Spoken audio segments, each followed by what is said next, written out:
Прийшли окупанти до нас в Україну, форма новенька, воєнні машини та трохи поплавився їх інвентар. Байрактар, Байрактар. Російські танкісти сховались в кущі, щоб лаптем посьорбати довбані щі, та трохи у чах перегрівся навар. Байрактар, Байрактар. Приперли зі сходу до нас барани для восстановлення великої страни. Найкращий пастух баранячих отар. Байрактар, Байрактар. Їх доводи всяке озброєння різне, потужні ракети, машини залізні, у нас на всі доводи є коментар. Байрактар, Байрактар. Вони захопити хотіли нас зразу, а ми зачаїли на орків образу з російських бандитів, робить примар. Байрактар,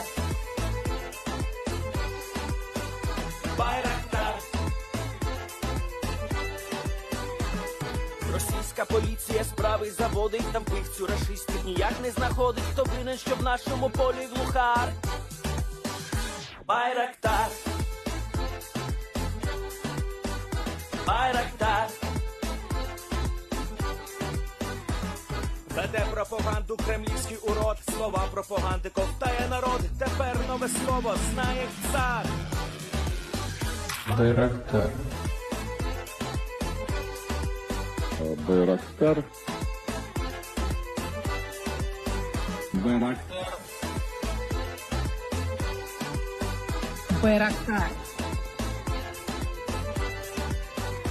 Байрактар.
Yes.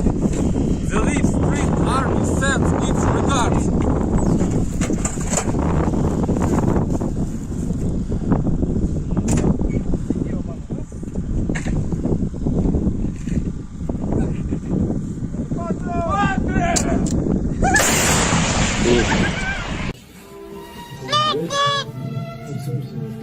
О, бля!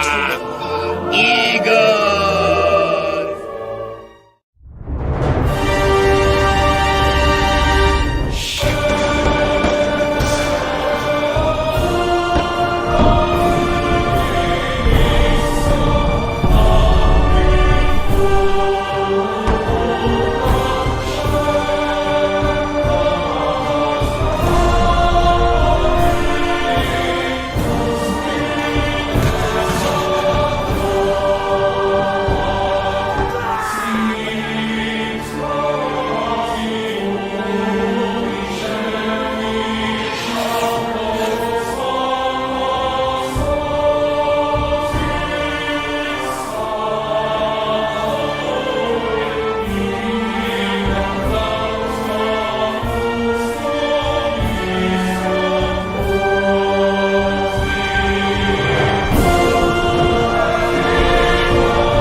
Hello, everyone. I'm the Enforcer, and I'm accompanied by Enforcer Matt.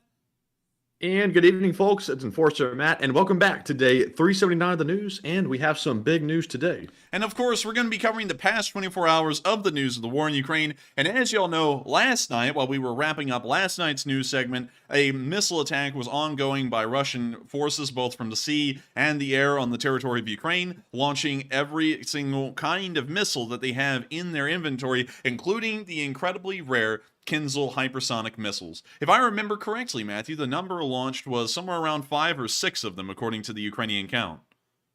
Yes, it was exactly 6, according to Ukraine. And so, of course, we're going to be covering that news here soon, and of course, some of the damage that was caused, because unlike most air attacks, this one actually nearly overwhelmed Ukrainian air defenses. But before we get into that, we have some news to cover in Georgia. We've been trying to understand the Georgian situation a little bit better before the stream aired today, because this was something that was starting to occur last night, at least the protests and the riots, and something that, of course, is following on over into today. The president of Georgia has vetoed the law that was going to be passed through the Georgian parliament that would force companies that had a certain amount of ownership shares owned by foreign entities to report those entities and who they were, and then they would be declared as government agencies of a foreign country. That law was vetoed, and it appears that the situation in Georgia has not died down, at least as far as today is concerned. We are still seeing that protesters are in the streets. They even flipped over a police car, and I believe this may be in Tbilisi,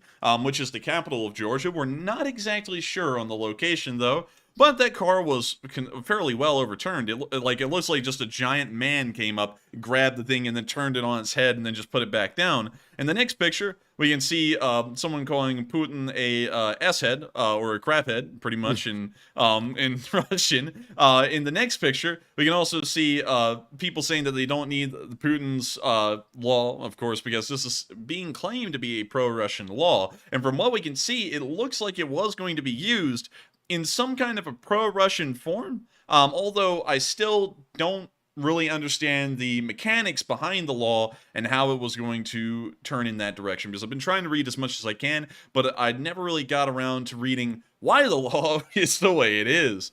But moving on. So they're still rioting, because it was my understanding that the Georgia legislature revoked the law that was at play there. They did revoke the law, but it appears that they're still in the streets and they're still protesting, because these pictures were from just a few hours ago before the day broke today. Because right now, at this moment in Ukraine and also in Georgia, the sun is starting to rise on a new day, and these pictures were taken just hours before this sunrise.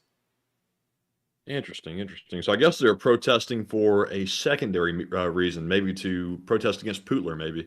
Maybe they're trying to protest against the state of the Georgian parliament that a law would even make it that far. That may be what they're out there for. It may just be that all of the, I guess you could say, hyped up energy they got due to the panic that this law may be passed has led some of them to need to have, I guess, some extra time to blow off all the additional steam out there for a little bit before they disperse. But they did get what they wanted. The law was not passed, and right now, the Georgian government, of course, still with a decent amount of pro-Russians in it, is continuing on as it was before the protests and before the laws even came to be. But of course, we'll be keeping an eye on this situation, because it does appear to pertain to the Ukraine war a fairly decent amount, or at least a Russian expansion of power that we're seeing right here. So let me move off of that and down here to Georgia.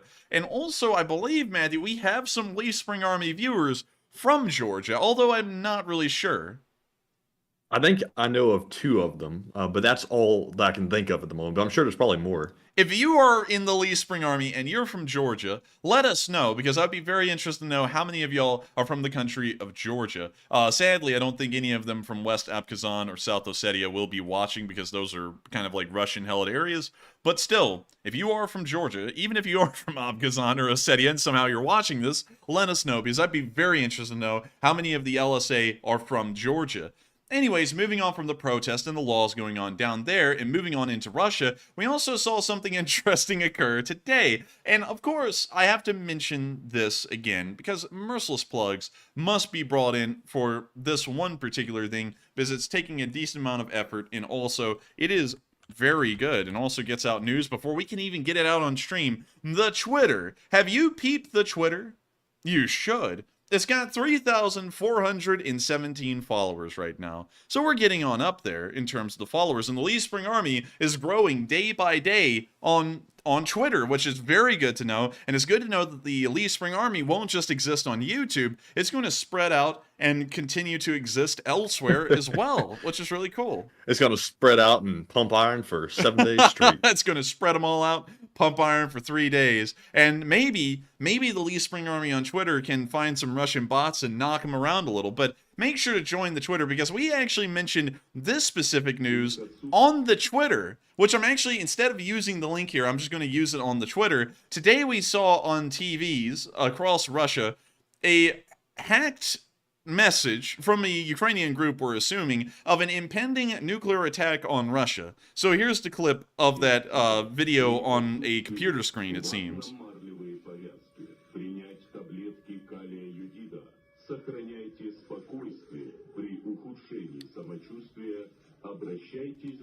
I like how the red area that's getting nuked just stops in Siberia, because they're like, nah, we're fine. We won't have to nuke that part. We'll just leave it be.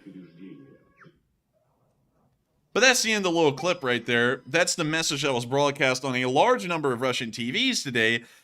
And it's bizarre, very interesting to see, and very weird to know that the Ukrainian group, again, this late into the war, you would think that the Russians would have fixed these security issues by this point, hacked into Russian television stations again, and sent out another message that they wanted to. I actually think it's kind of hilarious, because you would think that after about the 30th time that this happened in the first 4 months of the war, they would have eventually heightened the broadcasting security or something similar, yet they haven't, and so we're still seeing the stuff happening to this day.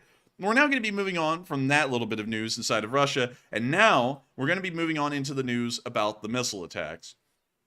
Out of all of the missiles that were fired, something like 81 total, only around 36 to 34 of those missiles were shot down. This is one of the lowest interception rates that we've ever seen in a modern missile attack, and it mostly seems to be the case that Ukrainian air defenses may have been overwhelmed by the sheer number of airborne vehicles, such as missiles, drones, and such things, that they were not able to effectively shoot down a large amount of them. On top of that, 6 Khinzal Hypersonic missiles, which I'll show y'all one right here, the Khinzal missile, and this one, in this picture, is actually loaded onto the bottom of a MiG-31, and this was flown over Moscow during the Victory Day parades, but this is a hypersonic missile.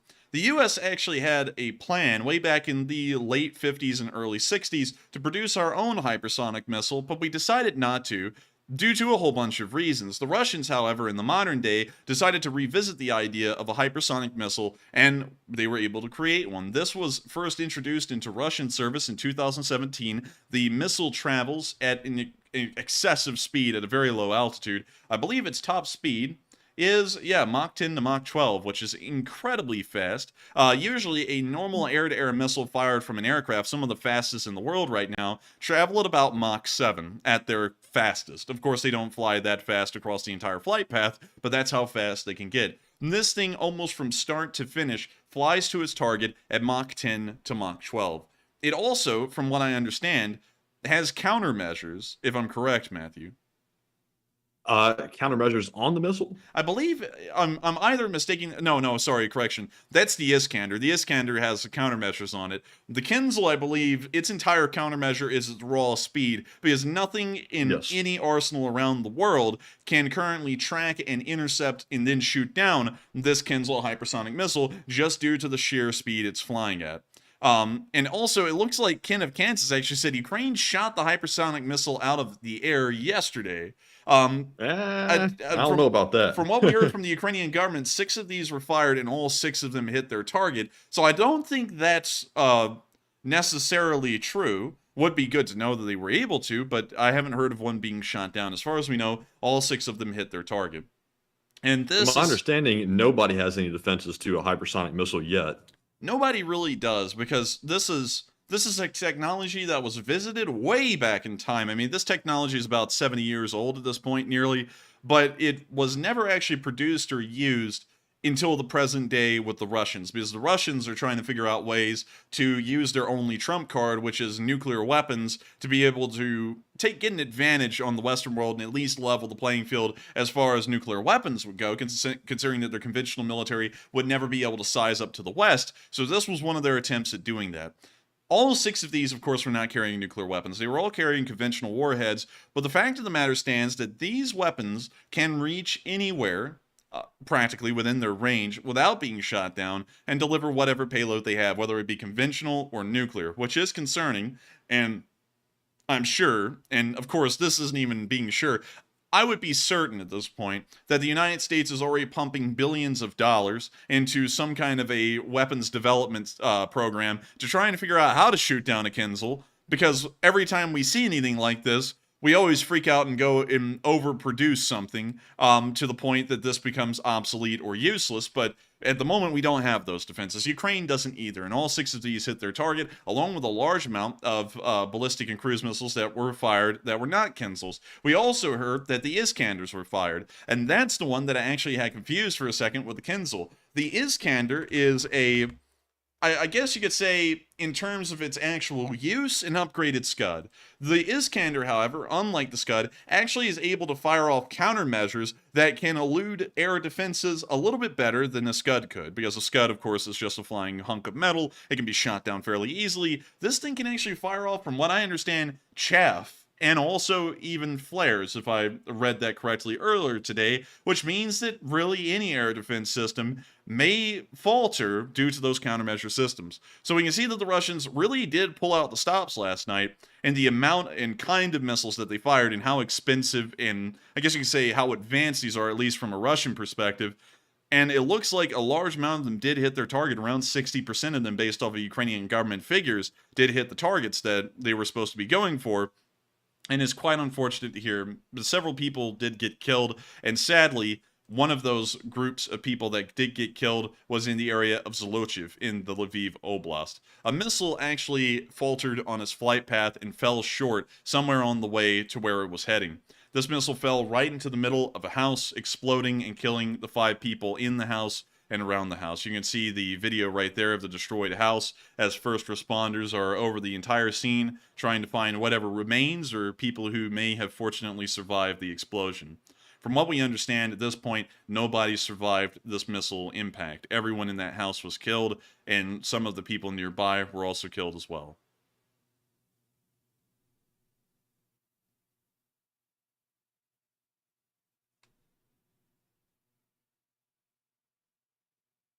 And so with that, that's the end of the clip, but it's a very sad thing to see that Russian missiles are once again targeting Ukrainian civilians. And while, from what we understand, this one didn't target this specific house, but it had some kind of a technical failure and fell off course, it is still sickening to think that while this one fell off course, several of them today did target civilian infrastructure in areas like Dnipro and Zaporizhia, and ended up killing several people in both of those cities from those attacks.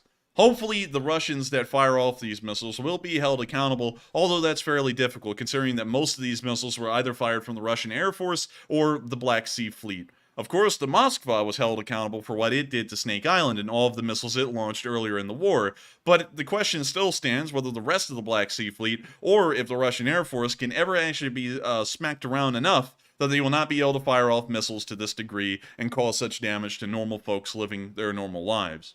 We're now going to be moving on from that little bit of news and on into Lviv itself, where one missile did make it to its target and hit the city, and sadly, we got a sad little picture. It's somewhat cute in a way, but also sad in another. This is a little puppy of a family that lived in one of these buildings in Zolochiv. Actually, the house that we were looking at. So let me actually move that marker, because from what I read earlier, Zolochiv was a suburb in Lviv, and I forgot it's actually out here. This is a puppy from the family that was killed inside of that house. All 5 of the people living there were killed. The only thing that seems to have survived was this puppy. That was the family's pet.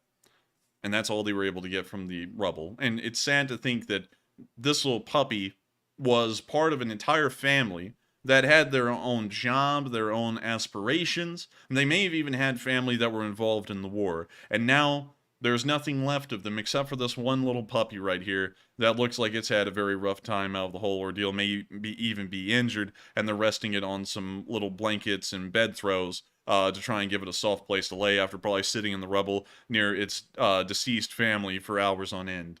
It's incredibly unfortunate to think about, and hopefully the Russians do pay dearly for what they've done over the past few hours. We're now going to be moving on out of the Lviv area and on into Kyiv, where we also got some video footage from a Ukrainian showing what a normal day in Kyiv is like whenever the Russians launch a missile attack. So let me unmute it and turn it up. Так, я ж тільки шучу. Of course, we can hear the air raid sirens outside. Так.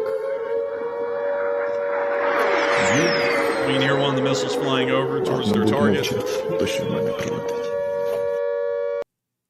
And with that, that's the end of the clip. But incredibly sad to think that these missiles, of course, are streaking their way towards their target. This is, from what we understood with the video, somewhere near on the outskirts of Kyiv, most likely in the Troishina area or somewhere similar like Brovary. And these missiles are streaking right over these apartments and probably aiming for ones even further in the city. Incredibly unfortunate to think about. And once again, I hope that the war criminals that are launching these missiles pay for what they've done to the Ukrainian people who live in all of these major cities like Kyiv, Lviv, Dnipro, and Zaporizhia, just to name a few. And while the Russians are, of course, launching their normal terrorist attacks against the population of Ukraine at large, we did see something else interesting today. Many of y'all may remember from last week, a group of Ukrainian, quote-unquote, soldiers crossed the border somewhere in the Bryansk Oblast and were liberating villages. At least that's what they said. We don't really know what happened to them. From what we heard, most of them ended up getting killed. But one thing we did see today, and this one seems perhaps a little legitimate, is that in the village of Plakovo, just about a mile away from the Ukrainian-Russian border, there were some Ukrainian troops that posed for a video here in the town of Plakovo in the Kursk Oblast, and we can see that right here. So let me go to the clip. It's nighttime as well, which adds a little bit more, I guess you could say, validity to it, that it isn't broad daylight. Мы борцы против путинского режима. You can see them standing in front of the road sign at Plakovo. Курской области. Сегодня мы обращаемся к гражданским, которых заставляют строить укрепления для путинской армии. Мы приготовили очень много подарков. Поэтому настоятельно рекомендуем, не выходите на работу в ближайшие 2 недели. Саботируйте работу. А лучше присоединяйтесь к нам. Будем вместе бороться за свободу России.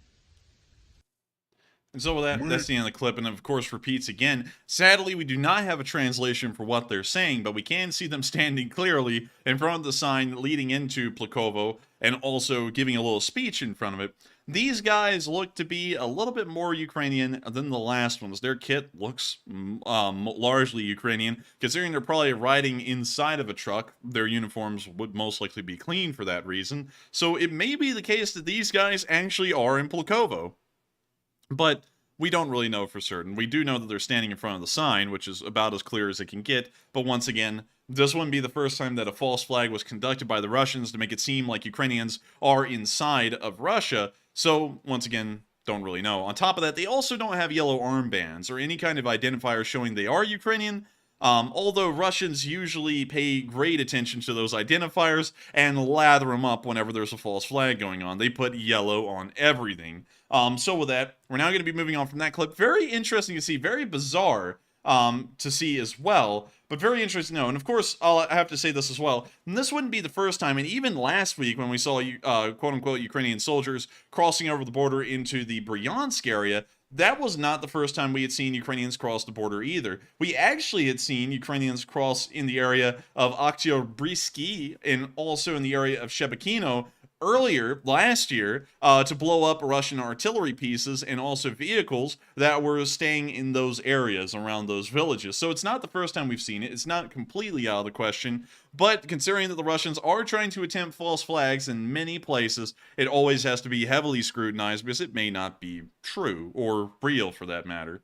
We're now moving on into our location unknowns. And we've had a very interesting array of location unknowns today. Starting off with our first clip of the Germans sending bridge-laying vehicles to the Ukraine. They're sending 13 Biber bridge-laying vehicles. So let me pull up a picture for...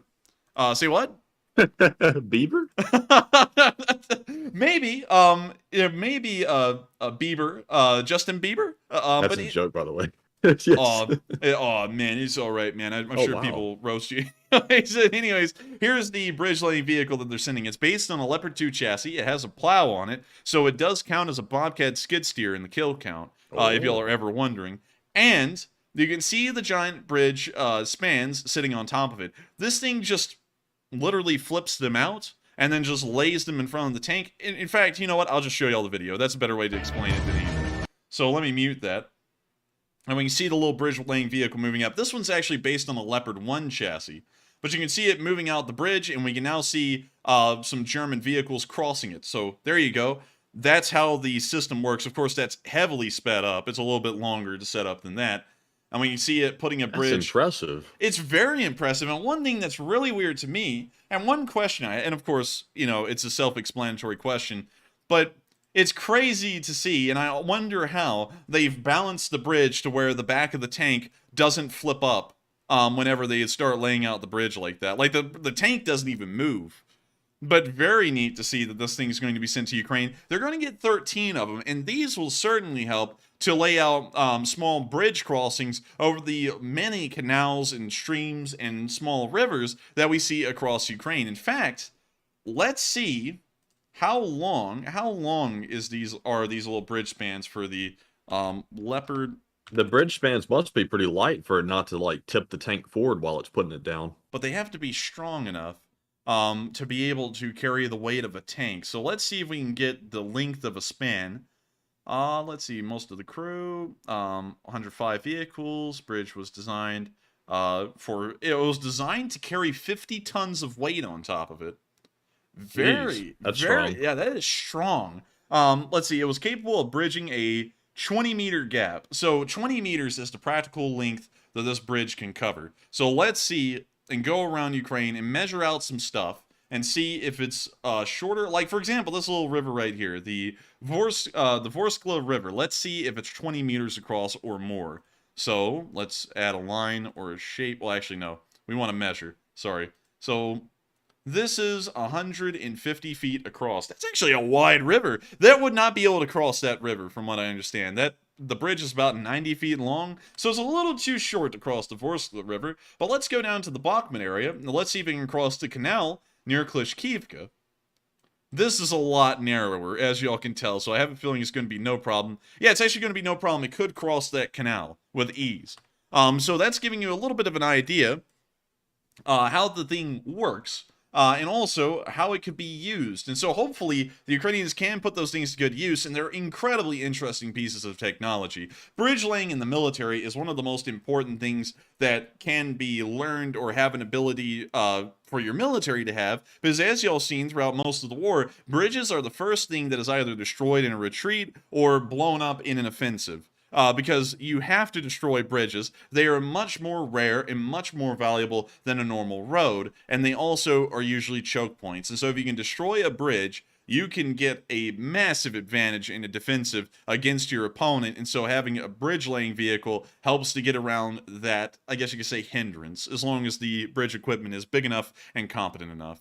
And so with that, I hope that addresses the little bridge laying vehicle fairly well. Moving on to our next clip, we actually got to see inside of an M113. These, of course, are something that's been sent to Ukraine en masse by many countries, not just the United States, but just about everyone out there in the Western world has sent one of these. The Dutch called them a YPR 765, I believe. Here in America, we just called them the M113A3 or something similar.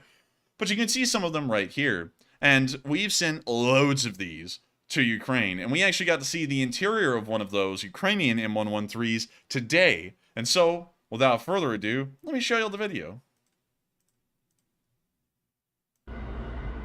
So when you see him looking at the driver's position right here, you can actually see the driver's gloves sitting on the like steering column. Pretty cool. That's pretty neat. You can see the pedals down there on the floor. And also, wait a minute, dude, he's got the strap right there. Oh, yeah, he sure does. I didn't even notice that.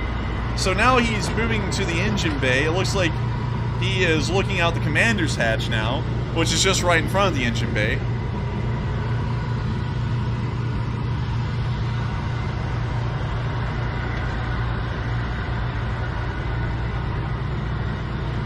not a bad driving position, really. Nah, not that bad. It's actually pretty nice. I mean, it is just a steel can, pretty much, that they move guys around. And actually, it's aluminum.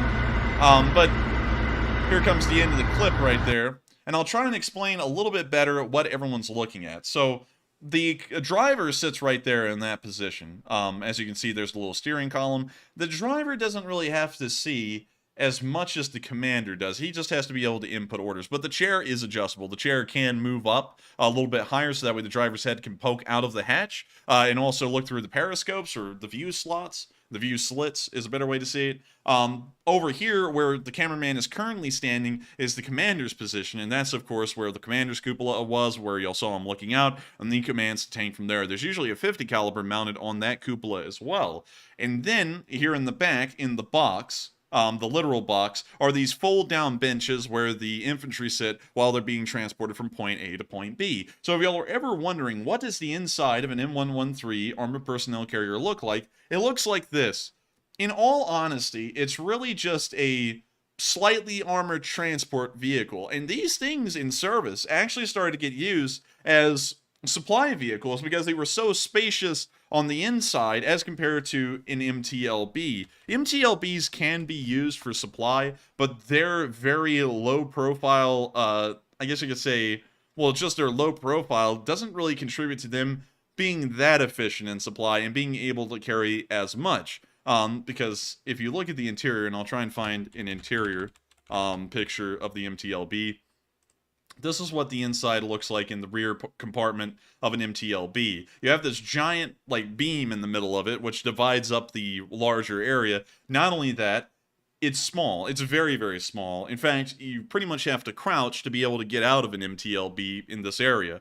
Unlike the M113, you can actually pretty much stand up in the M113 in the back, or, you know, you would have to bend down a little bit, but still, it's got a lot more internal volume in it than an MTLB, which does contribute to these things being slightly armored supply vehicles, which is also very important for the Ukrainians because supply wins wars. While we're always talking about on this channel the frontline situation, the tactics being used, the strategies being employed, supplies make or break those strategies in those offensives and defensive operations. And if you're not able to supply your forces with ammunition or food, if you can't supply them with ammunition, they can't fight. If you don't supply them with food, they're going to starve. And if you can't supply them with pay, then they mutiny. So these vehicles ensure that all of those things can be taken care of if there are any shortcomings or gaps in the Ukrainian supply lines. The M113s, hypothetically, can fill in the gap. So with that, we're now going to be moving on from that view of the M113's interior and on into our next little video where we saw some Russian prisoners of war being loaded up. Also, we're going to have to mute it because we're playing Dora the Explorer, but we can see the Russian right here, bound with duct tape and a trash bag, being loaded into the back of this van. We can already see another one in there. And I guess this is good advertising for the car company, Matthew. Our boot is so big you can fit 2 whole Russian prisoners of war in there, with room to spare. This would be the new like car review test. How many Russians can it fit? And we can see it's a little bit of a tight squeeze. He's having to try and fit them in there the best he can.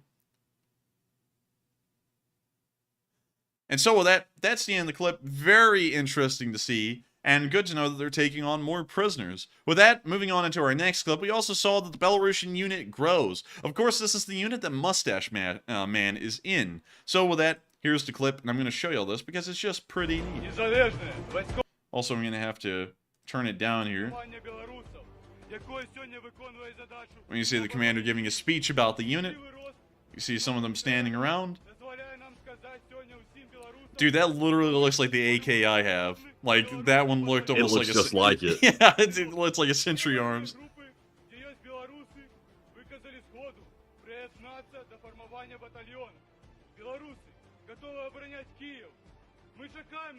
Hopefully that music doesn't get us in trouble. I'm going to have to actually turn it down just to make sure. But we can see them giving the speech, and of course the Belarusian unit has been there since the beginning. The first... Oh. Do you see that rifle? Oh, let's go back. Oh, That's dude, a nice rifle. Jeez. that thing is kitted. Look at that. It's got a bipod. It's got it looks like a laser. Mag maybe it's got pulls. a 6 sight on it. Wow, that is a nice gun. Yeah, that dude's kidded right there. You see the commander still giving a speech, but the Belarusian unit here, along with the Georgian volunteers, have been with the Ukrainians since day one. These units have been doing an incredibly good job and have fought in some of the hardest places and the largest battles in the Ukraine war, and it's great to know that they're still here and they're growing in numbers at this moment. It appears that they're taking on even more Belarusian volunteers as we speak. We can see them conducting some training. And it looks like they're using a storage building for an indoor range. And with that, that's the end of the clip. But I had to show y'all the Belarusian volunteers because they deserve a lot of credit, being one of the first foreign legion units to be in Ukraine, and they've been in all of the major battles. And so with that, we're now moving on from that little clip, and it's time for us to get into the location unknowns. And while we've had some high days, today is a high day, but it's not as high as it has been before. Here are the loss reports. 590 Russian soldiers killed in the past 24 hours. This is high relative to numbers taken from the Second World War. For example, the British, on an average day in the Second World War, would lose about 450 soldiers a day across the entirety of the war. The Russians are still losing a decent amount above that, about 150 more. But compared to how many they've been losing over the past month, and how high the numbers have gotten, almost up into the 1100s, this isn't as high as it could be. But still, it's certainly not anything to scoff at, and it's good to know that the Ukrainians are still inflicting these kinds of casualties onto Russian forces. We did see, however, that while the casualty losses for the troops were low, the armored personnel carriers did stay at a consistent high rate, with another 13 armored personnel carriers being lost today. Another supply truck was also destroyed today, although that's a fairly low number compared to the consistent amount of around 10 to 13 supply trucks we've been watching get destroyed over the past week or so.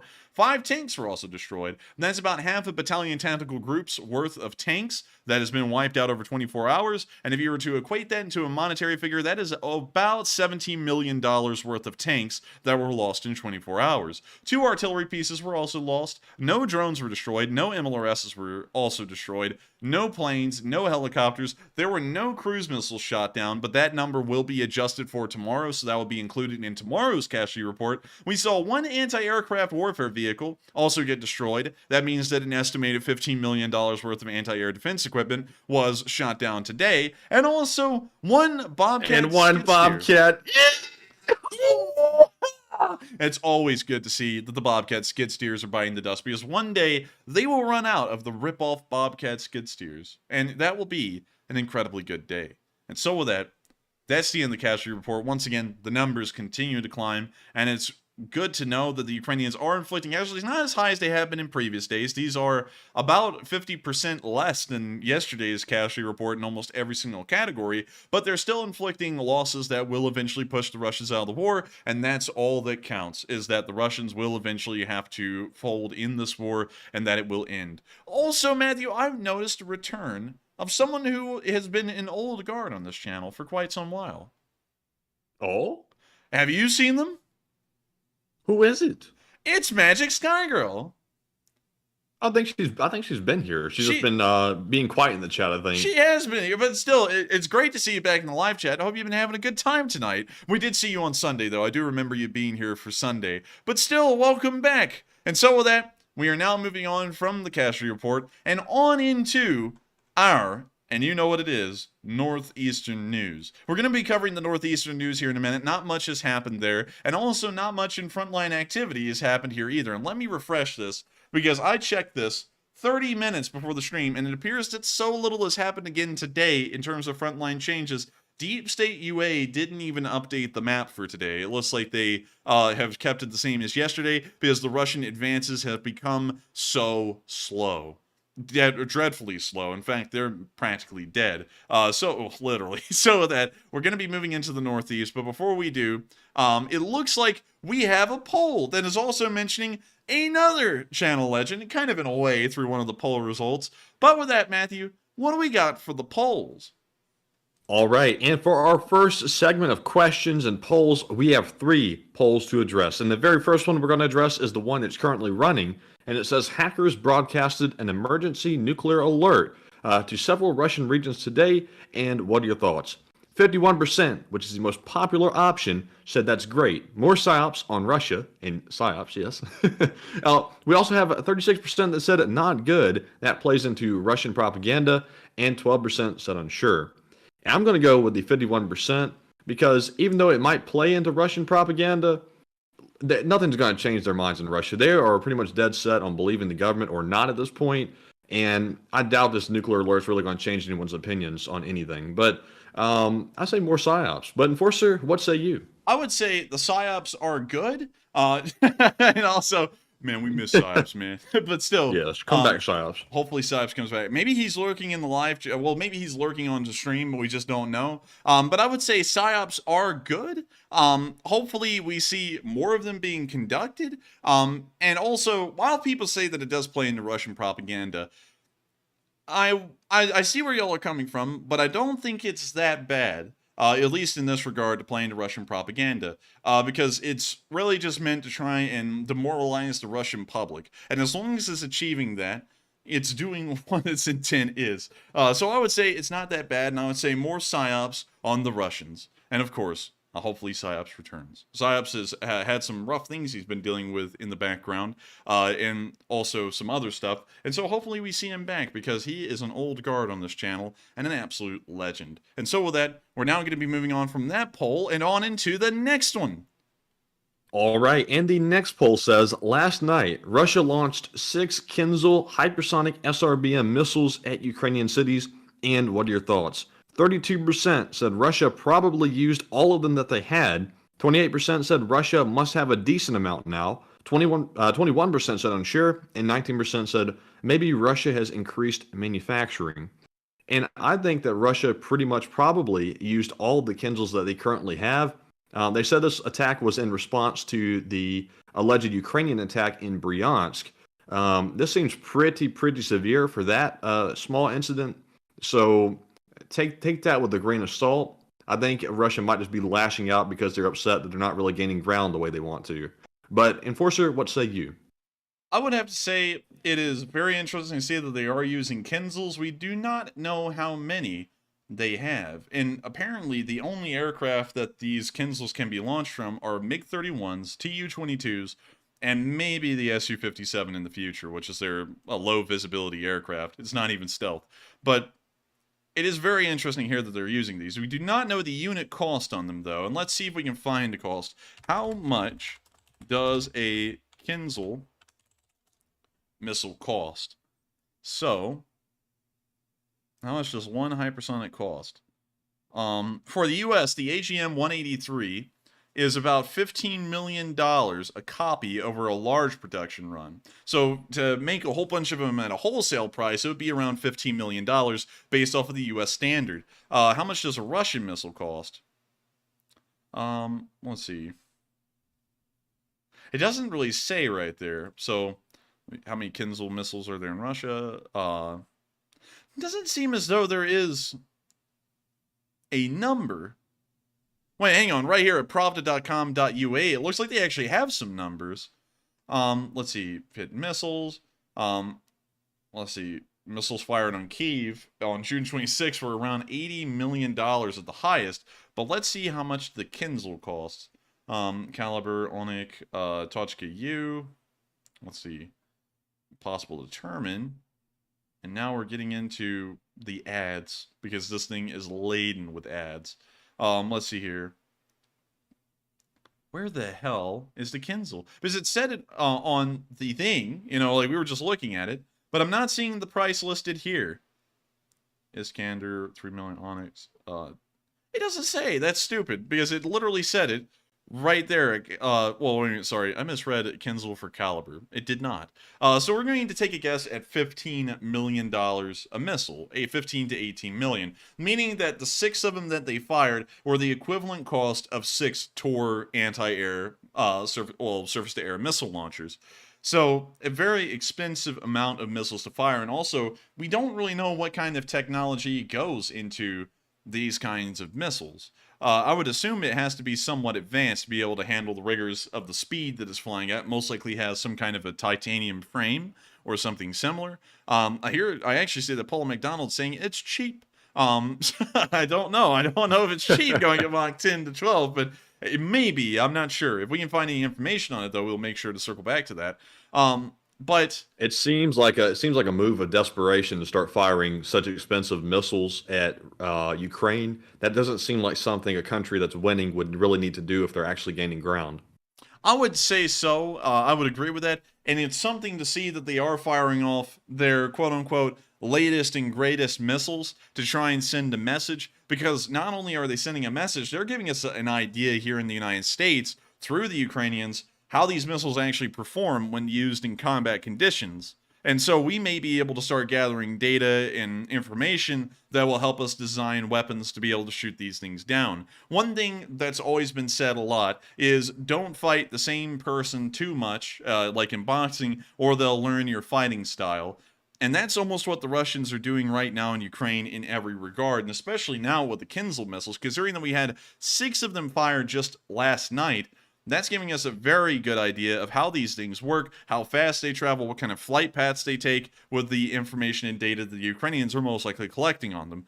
Then the US goes, oh my god, this is so scary, we have no defense to this. Quick, pump tens of billions of dollars into a new weapons development program, and then we create the Super Rat Smacker 9000 that's able to blow Khinzals out of the sky until the cows come home. So it is interesting to see that, though, moving on back to the poll, and I think it is showing that the Russians are desperate. And so with that, I hope we address that fairly well. I hope we address that Khinzal fairly well. And why in the hell does Khinzal sound like tinsel? I don't know. It's a goofy name. Like, I don't even know how they came up with it. Yeah, and you can see that the Russian name, this isn't like the NATO designation. It's called Khinzal in Russian. We call it the dagger. Well, actually, the NATO name is Killjoy. That's actually pretty Killjoy. funny. Yeah, it's a Killjoy. But with that, I hope we addressed that fairly well about the Khinzal. And with that, I think we're on to the next poll. And yes, we do have one more poll, and this one says Ukraine and NATO says that they have no known method of defending against hypersonic missiles. And what are your thoughts? 46% said we are likely working on it already. 32% said we need to develop countermeasures, 5% said unsure, and 18% said we already have countermeasures. Now, in this one, I was almost certain that we didn't, but I've seen a lot of people in the chat say that we have some kind of directed energy weapon, like a laser, that might have the capability to hit it. So I'm going to say unsure on this one, but I'm sure the Enforcer will look that up and find out in a second. Wait, was that the Congressional? Oh, no, that was the United States Naval Institute. Let's look at what they say. So this is United States Naval Institute news. The missile defense, developing a hypersonic missile defense system to defend against the hypersonics. These elements include the tracking and transport layers of the proliferated warfighter space architecture and various interceptor programs as MDA and SDA continue to develop. So the background. Let's go through that. Very neat. The tracking layer. Oh, look, it's the Congressional Research Service, which is great, by the way. If y'all ever need information, that's a great place to get some. Although, you know, keep in mind if it's ever about the Ukraine war and how long it'll last, it's probably not accurate. But moving on from that, it doesn't seem that we got anything there. So let's go back up to Northrop Grumman and let's see what they've got. No threat is static. I love how they always make it like it's a sales pitch to an average person, like they're buying like Pampers or something like that. I don't know why they do this, but I can't complain. It makes it good for us to see on stream. So I'm convinced at this point that the acquisition people for the military literally go online like Amazon shopping on these websites. Oh, they certainly they do. have to, because why do these marketing like materials look like that? Yeah, I mean, I guess marketing works the same for everyone, even for the people in the Department of Defense or the Ministry of Defense around the world, because they market to them like they market to us. But let's see here. Can neutralize these hypersonic threats, protect our nation. Northrop Grumman and our teammates are working together on groundbreaking solutions to detect, track, and defeat hypersonic missiles in various phases of flight. Hypersonics put our homeland, forward deployed forces and allies at grave risk. Let's see. Well, we don't want the hypersonics infographic. It looks like they haven't come up with anything yet. It looks like the Northrop Grumman is working on it, but they don't have anything physically able to intercept a hypersonic yet. So we'll just have to wait and see if that ever does come around. It will come around eventually, because there is always, if there is a will, there's a way. If you're able to create a weapon, there's always a way you can counter that weapon. That's one thing we've seen over decades in the Cold War, so it'll only be a matter of time before we come up with hypersonic missile defense systems, but for now, we don't have any, it seems. So with that... Now, I think China might be working on or have a laser system already. I'm not sure if it's fast enough to shoot down a hypersonic, but they have been testing some kind of laser-directed weapon in the sea, I believe, on ships. I believe we do have a laser defense system. It's used on ships to shoot down mortars, mortar rounds, small projectiles, things like that. I think we do. Let's go to Lockheed Martin and let's look at their advertising. Look, they have advertising too. Isn't that neat? At sea, they're Lockheed Martin. Let's see, weapons on the battlefield. Oh, that's a little too advanced looking. That looks like Call of Duty. Let's see, threat. That looks like what's that movie Tom Cruise was in? Top Gun. What's that recent one? Yeah, it looks like Top Gun. That little aircraft. Yeah, it kind of does, doesn't it? Let's see here. So it looks like they're working on a laser system. Let's check this out. Let's check out this video and see what they're saying about their laser system. Around the globe, U.S. Air Force aircraft fly into harm's way. Laser weapon systems offer air crews an unprecedented capability to protect themselves and other assets and increase overall combat effectiveness. Lockheed Martin is bringing this capability to the warfighter sooner rather than later.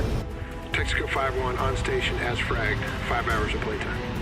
We're Where did they get these like models from? Did they get them from Microsoft Flight Simulator? Because they look a lot like them, you know, like with the same They graphics. look damn good. Yeah, they're great. That's what I mean. Like, they look great. Like, where in the world did they get these from? Because obviously, well, not obviously, they may have actually spent the money to have these animated. I don't know. applying our decades of experience in developing relevant technologies, like a network of tactical infrared sensors that passively detects and tracks threats to aircraft operating in the area, paired with proven acquisition and tracking algorithms and a reliable and producible laser pod to take those threats out. Man, I'm buzzing with buzzwords. Yeah. Texaco 5-1, surface launch, bullseye, 27015. Viper 1, searching, surface launch, bullseye 27015. Wow, they actually modeled the cockpit too. That's... Oh, wait a minute. Oh, it's a MiG-29. Nice. Viper 2, target hostile, bullseye 36020, 42,000. Viper 2, Texaco 5-1, airborne missile launch, bullseye 36020, 42,000. Viper 2, target air launch. Viper 1, targeted surface launch, bullseye 09020, high, fast. Viper 2, targeted. Viper 1, engage surface launch. Lasing. Oh Viper man, 1, no way, that's black, sick. Surface. So if that's legit, because this is of course an animated video, if that was legit, that's insane. That is insane. Like, if that's real, that is, like we say all the time, that would be a game changer. Imagine putting one of those pods on an F-35 or an F-22. That thing is practically invincible at that point, because one, you can't fire a radar missile at it, and if you somehow, some way are actually guiding a missile towards it, it just fires the laser beam at it and shoots the thing down. That's actually crazy, and I see a lot of people saying it's BS. I don't know, if they're putting out an animation like this, I would assume that it is within the realm of possibility.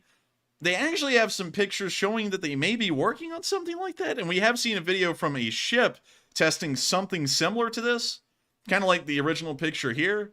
But we'll just have to wait and see if this thing happens. But it looks like we are trying to create some kind of hypersonic missile defense system, and it looks like the laser's plan is to cook the computer systems inside of the missile and then just lead it to go off course and explode somewhere rather than where it's trying to go.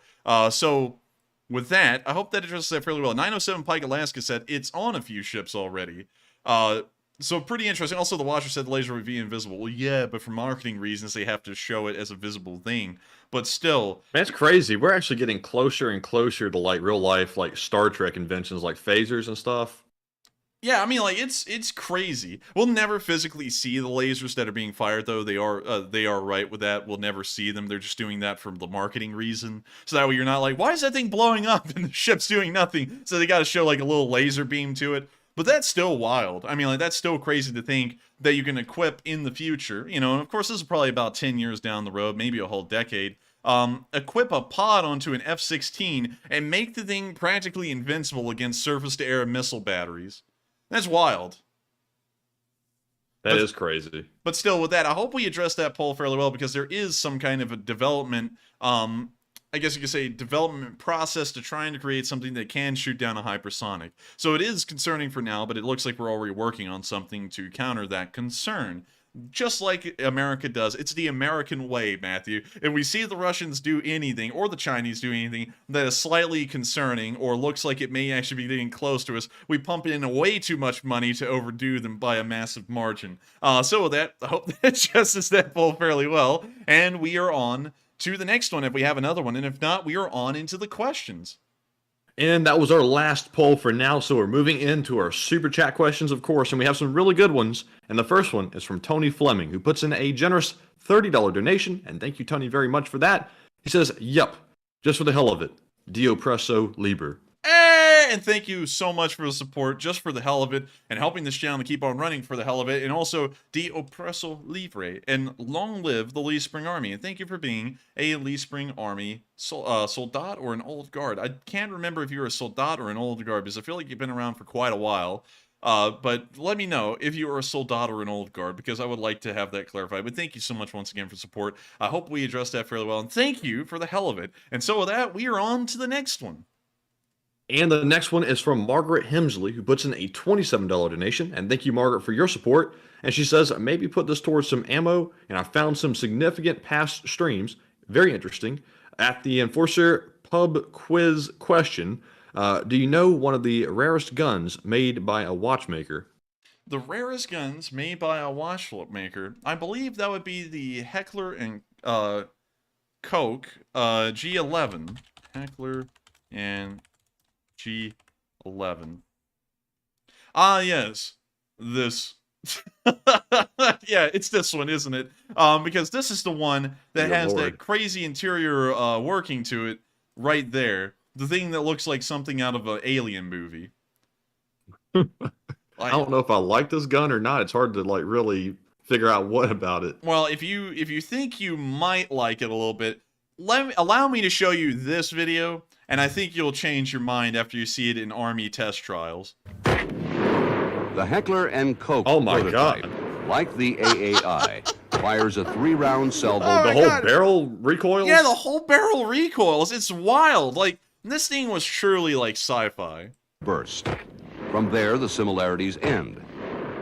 H&K's bullpup design, so described because its working mechanism is housed in this stock, fires caseless ammunition. Dude, this guy literally looks like someone in space. Like, this thing looks like something on a sci-fi. It's by garbage, eliminating though, by the extraction cycle, it can fire a salvo burst at a rate of 20. Also, by the way, he just Wait a minute. This is the guy who voiced over that video. The missile knows where it is. Yes, it knows where it is. It's the same guy. But also another thing, man, you may have heard him say, and listen to this, because this is actually a little bit of a mind-blowing part about this design. Extraction cycle, it can fire a salvo... Wait, hang on, let me go back a little bit further. Here we go. By eliminating the extraction cycle... Did you hear that? The extraction cycle, it doesn't eject casings. Where did they go? In the gun? What's interesting about it, Matthew, is that the casing for the propellant disintegrates when it's fired. So there is nothing to eject. It pretty much turns into the propellant itself. So there's nothing to eject. That's kind of genius, actually. Yeah, that was genius. That was a genius part about this rifle. But beyond that, the genius ends and the overcomplication comes in. It can fire a salvo burst at a rate of 2,100 rounds per minute. But we don't see him doing that here. The weapon also fires single shot or fully automatic at 400 rounds per minute. You The know, mechanism even with all that consists of like recoil control, I see in Hansen said it still kicks like a mule. It still does look like it's kicking pretty hard. Oh yeah, I don't know how heavy this thing was. It may be because it's so light that even with the recoil reduction, it's still having a really hard problem. Well, the guy is still having a really hard problem dealing with it. a rotating but chamber it's still neat. and a recoiling system that delays the recoil until after the third bullet has left the muzzle. The single-row magazine located on top of the weapon holds 45 rounds. Wait a minute! That's the magazine? Oh, okay, now they're going to explain how it works. I didn't realize that it was the magazine, The sighting too. system consists of a dual-power integral optic sight. Its caseless ammunition weighs half as much as the M16's and is 40% smaller, a significant benefit to the rifleman. Wait a minute, it's only 4.92 millimeters? This is like a 22 long rifle. Oh, come on. Like that, I forgot.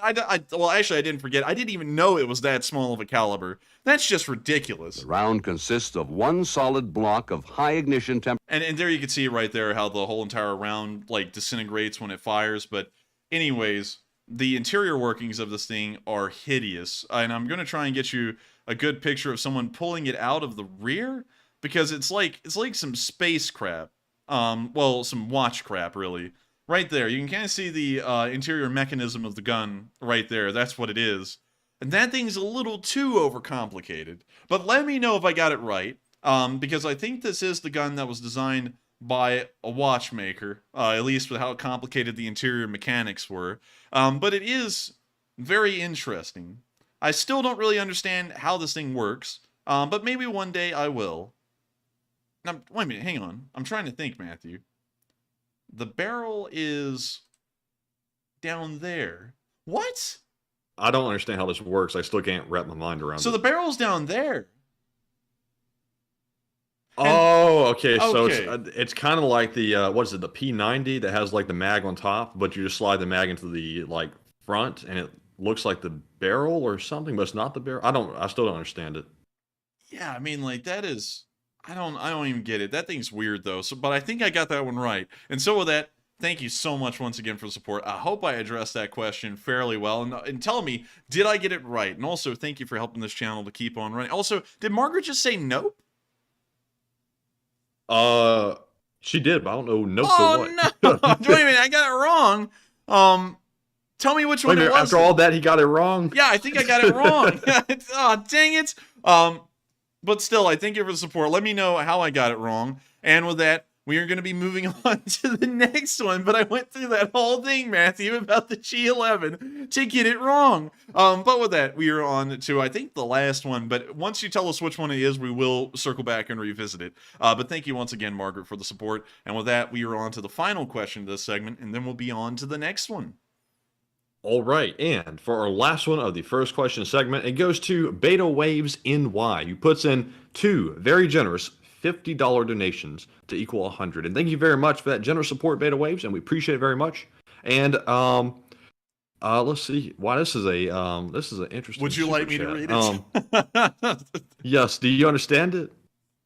Bracket 1, close bracket, digital equals quantum equals if is in where is equals truth equals bios, if equals quantum polarity transit, comma, in equals input equals information equals analog quantum equals in, no, and sin, comma, where in equals instinct, comma, inner, comma, inspiration, comma, innovation, comma, input, comma, no, capital N, capital O, equals feedback loop, and sent, capital S, capital E, capital N, capital T, equals quantum perception. Number 2, close bracket. Digital plus analog equals BIOS plus bias equals quantum polarity error loop, period. IN, capital IN equals error. Capital IF equals free space, comma, is equals energy equals sent, colon. Digital needs energy, comma, energy needs analog, period. Emergency 8888. Analog, probe equals Voyager 1 equals I am in space. But still, thank you for the support. And that, kids, is how you make a directed energy weapon. That's the formula. Apparently that's how. I have no idea what that meant. But I do thank you for the support, Beta Waves NY. And I guess, Matthew, since he is Beta Waves NY, he would know how the whole laser things work. he is a beta wave. I guess it would be so. I guess that makes sense. And got your hands each put in equals I'm lost. I am lost too, because I have no idea how that works, but I'm going to trust Beta Waves NY on this one, because I have no idea what any of that means. That's well beyond my expertise. But with that, thank you so much once again for support. Did we get an answer from Margaret, Matthew, as to which gun was designed by the watchmaker? Margaret said it's something called the Hummingbird. Wait a minute. The Hummingbird gun. Oh, dagnabbit, it's the Colibri! Oh, I'm so stupid. It's the Colibri. These things are kind of funny. They were made in Austria-Hungary. A very small amount of them were. And they fire a 2.7 millimeter round out of this little thing. It actually has like a full little clip in it and everything. You can actually see a picture of it inside of its box with this little itty-bitty ammunition. And yeah, I got it wrong. It's the Colibri. It was made by a watchmaker, and I don't know why that didn't register. It didn't register because the G11 has the watch-looking inner workings in it. It never clicked that this was also made by a watchmaker. Back in the... Well, I'm not going to go through that rabbit hole because that's a really long one about firearms development and things like that. But still, I got that so wrong. But still, thank you for the support. I hope I addressed Beta Waves NY's comment fairly well about the energy weapon. And also, I hope we've gone back, Margaret, and looked at the gun that was actually made by the watchmaker. This thing is pretty neat. I think there may actually be a video of someone shooting one of these. Let me see if there is. Yeah, there is. It's on Forgotten Weapons, so we're going to have to mute it because I don't know if he's big into letting other people use the clips. But anyways, here he is working the Colibri. You can see how small it is in the palm of his hand, and you can see that he's about to pull the little clip out. You see it actually has like the small little button thing on the bottom so that way you can grab it a little easier. This is for when you have a little soldier that you have to get, but you don't want to use a big bullet on him, so you just pull out the Colibri. And see, it comes with a little clip. I don't know if anybody's ever used this to rob a bank. I wonder if anyone would even take you seriously if you did that. So now you can see him pushing it back in. But just... This is the type unassuming gun that'll like look like unintimidating, but it'll like fire like a nuclear-sized round or something that throws you off guard. Oh, dude, it's just so weird. Like, and it's so small too. But with that, that's the end of the clip. And I thank you so much once again, Margaret, for the support and showing us that, because that is pretty funny. And with that, we're now going to be moving on out of this question segment, but I thank you all so much once again for all the interesting things like Beta Wave NY's energy weapon formula, and also Margaret Hemsley's Colibri. I thank you all so much once again for the support and everything interesting y'all thrown in this little question segment. And so with that, we're now moving on into the Northeast. No frontline developments have happened again today, so there really isn't a lot that we can unpack and talk about, but the battles have still gone on. And in the Svatove area, we saw some Russian SAM sites being destroyed.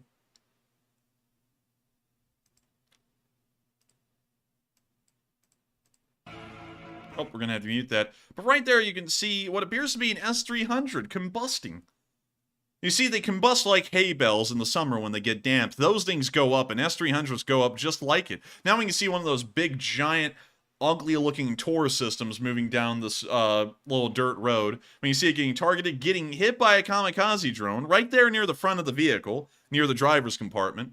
And now it appears that it's come to a dead stop now that the driver has most likely been taken out. We now see another larger kamikaze drone hit, although it appears to have hit and missed the vehicle. We can once again see another S-300 on the side of the road. We can see it there with its radar boom set up and its launchers in the background. And we now see the kamikaze drone making its way downtown, walking fast and hitting the S-300 right in the center, causing a fire and most likely leading the crew to abandon and disabling the vehicle.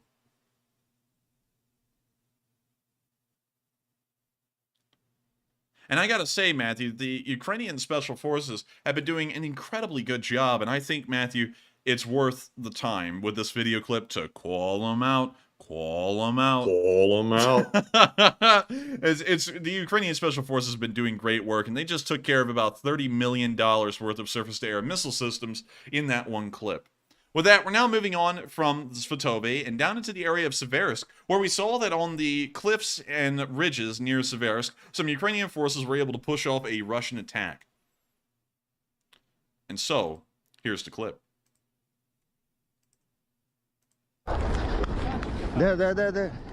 Now, one thing I am going to say is that this is in the near Seversky Donets River in the Belorivka region. This appears to perhaps be old due to a lot of the vegetation being green. So this may be an old clip, but this is the first time we've ever seen this. So we had to include it today because it's very interesting to see Ukrainians fighting in very hilly or slightly mountainous terrain. We rarely ever see that in the war, and so I wanted to show this even if it was old. And so with that, here's the clip. When you see some kind of fire happening in the valley below them, as they sit on top of this trench, you can see it's quite rocky due to their elevation, with a 50 cal looking over the hill next to them. You now see them moving around. I gotta be honest with you, Mandy, this looks a lot like combat footage from Afghanistan. Yeah, that's what I was thinking. Yeah, it's bizarre. It looks almost just like the videos from Afghanistan. Are we sure it's not from Afghanistan? Oh no, this is from Belorivka in Ukraine. Well, somewhere in the area.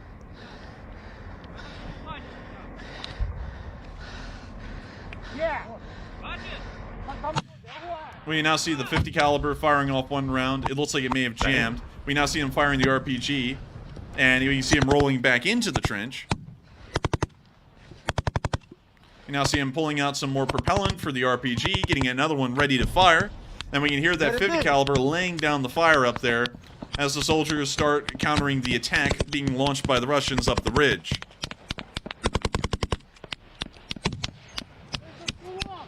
We can see the rifleman firing right alongside the 50 cal operator.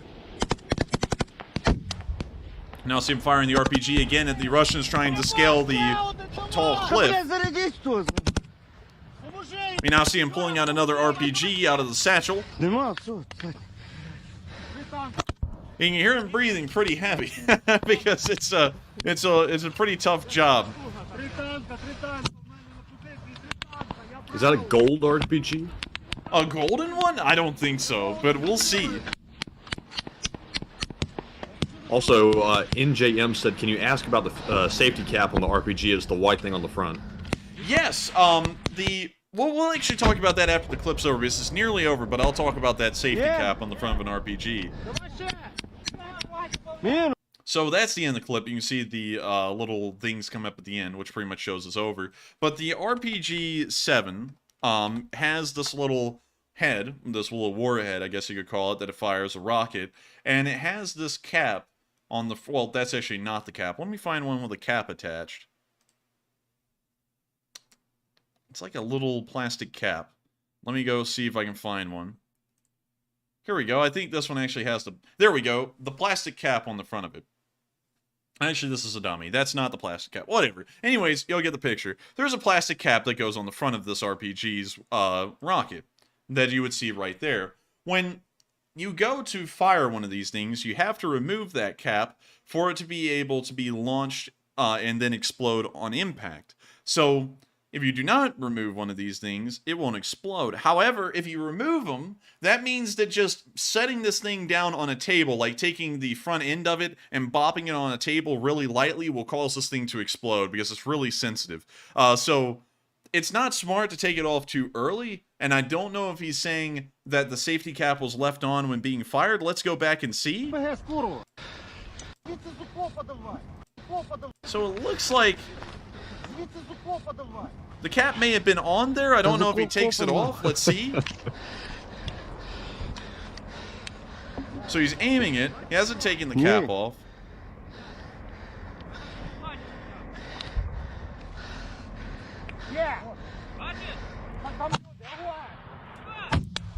Now see him firing it. Well, everybody makes mistakes here and there. Everybody makes mistakes. I was wondering why we didn't hear an explosion on that one. It appears that he fired it off and the cap wasn't removed. So that's unfortunate. But still, interesting scene, very observant for you to point out, because I didn't notice that the first time, but it looks like the first one didn't explode. It was just a giant bullet traveling through the sky, and probably some Russian saw that thing flying from him and went, shoo, and he was like, oh, bliat. And he started sweating, just sat down for a second, and pulled out a handkerchief and went, oh, man, this war is getting rough out here, man. This one's getting real rough. And then the next one got him. So with that, we're now moving on into the area of Luhansk. And also, SP Detector said, you're talking BS. Let's pull it up then. RPG safety cap. Let's see. RPG round has a safety. It is not designed to activate until after fired. That prevents them from going off if dropped or carried. That's according to Quora.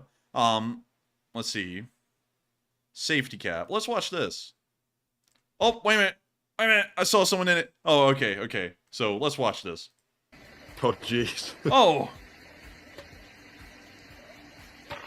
Well, it appears, it actually, okay, wait, hang on. This is something important to note. So this guy right here, I don't know who he is. It kind of looks like to me he may be part of Afghan security forces, but there's a safety cap on this RPG, and he is slamming this thing into the ground at full speed with full conviction, and it's not exploding. I'm gonna go out on and I'm gonna go on a limb here or whatever that was. That sounds like us. Let's see here. So that's with the safety cap attached. So it seems, I'm just saying, I gotta think whoever the hell this is with absolutely no brain cells for slamming this RPG with a safety cap attached into the ground, because it doesn't appear that it delayed the explosion. It looks like the explosion never happened. So with that, take it for what it is. Of course, I'm not an expert or anything, but I am seeing this with my eyes, and it's not blowing up, and it's not a delayed explosion. It's doing nothing. So with that, I hope that addresses that fairly well. Wilson Santiago said the RPG did not have the cap on. I beg to differ, because that is clearly a black plastic cap over the silver-tipped head of the RPG.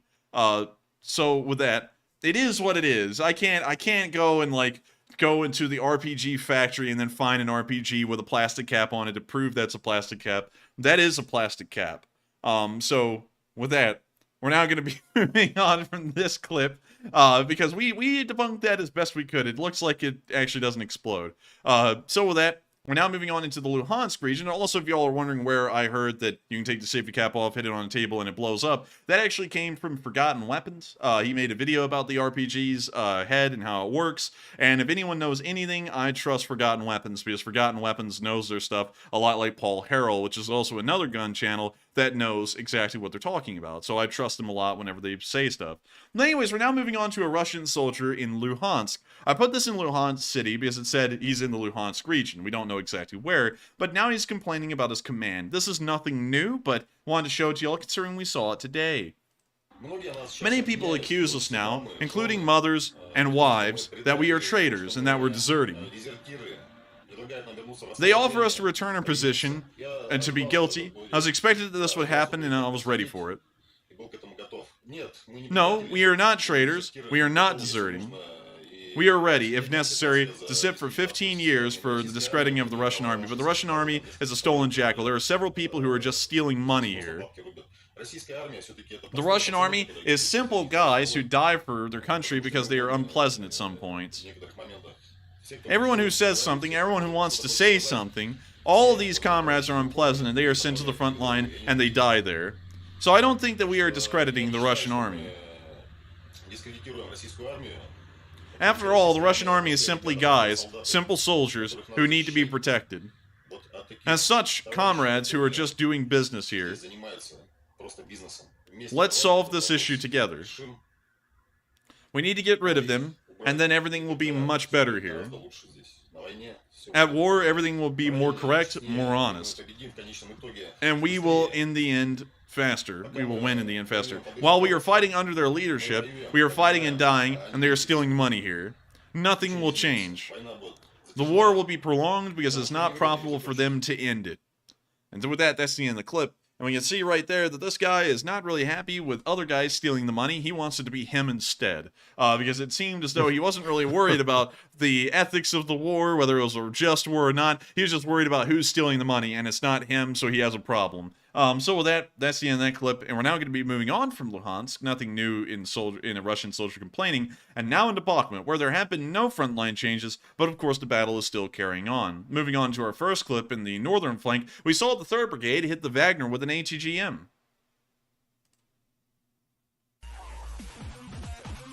All right, that's pretty interesting music. We're gonna have to music. Man, that music was absolutely breaking it down. Like, it's about to break down this Russian tank by going straight through the engine bay. We can see that tank out there in the distance. Or that group. I don't know what that is. It's a blob, but it's moving. I can't see through all the graphics. It can't see through the watermark, please. Oh! It's gone. Oh, I did see that, though. Look at that. Ooh. Rough. Got some splatter on that one. Just a little bit of cranberry juice. And are we going to get one more replay? Nope, we're not. We're seeing a Wagner guy running, though. He's booking it. When you see him stop with another guy, it looks like they're hanging out here for a second. And the drone zooms out, and then it zooms back in. See another Wagner guy making a run for it. We can actually see that they're dragging guys off the field. This is a very rare situation where you never see stuff like this. Can't believe they caught that on camera. Yeah, this is rare. This is like National Geographic finding a leopard with its cubs or something. Like, you don't see this stuff often. But it looks like they are leaving. Well, actually, they're coming back for the rest of them. This is something. Now, it looks like they're cleaning up from the ATGM hit that just happened a second ago.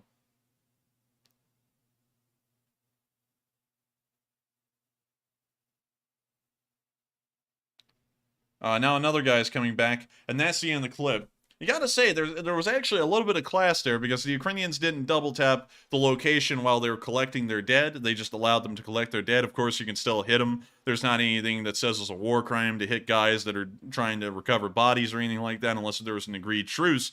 But still, you gotta say, there is a level of class there with the 3rd Brigade, that they didn't end up wasting these Russians that were coming back to pick up the guys who already got wasted by the ATGM earlier. And just very interesting to see overall that they were actually recovering bodies. That's the first time we've ever seen that in months. With that, we're now moving on from that clip and into our next one inside of Bakhmut City, where we saw a Stinger fired at the Russians directly in Bakhmut. The Stinger was put into direct fire mode, meaning that it pretty much turned into a RPG of sorts, and they fired it straight at the Russians. So here's the clip. You see them firing it right there. Oh wait, that's music. That's not a firefight. We gotta mute that. When you see him fire it, we can't really see where it hit, but still a very interesting video, and very interesting to see that they're using a Stinger in a direct fire mode. We don't really see that, and just bizarre, I'd have to say. Man, that kind of hurts my soul a little bit. It's such a waste of like the equipment on the Stinger. How much does a Stinger missile cost? Pull it up, Jamie. How much does a Stinger missile cost? Let's see. Unit cost. Goodness. In $119,000 in 2020. So they just shot a Porsche GT3 at the Russians, pretty much. Oh, bleed. A little bit more than an RPG round by a slight amount. Just by a slight amount, but still, it's not that great. Anyways, we're moving on into the next clip from Bakhmut, where we can see what the city of Bakhmut looks like. Of course, after being decimated by Russian forces, fires are breaking out in a large amount of buildings and being completely destroyed because of them. We're going to have to mute that because there's music in the background, but the fires are burning inside of the entire building from beginning to end on all of the floors from the second and up. Well, you see some soldiers actually coming out of one part of the building, showing that it may have been hit recently and this fire started to consume it, not consumer it, and we can see them moving on from the building.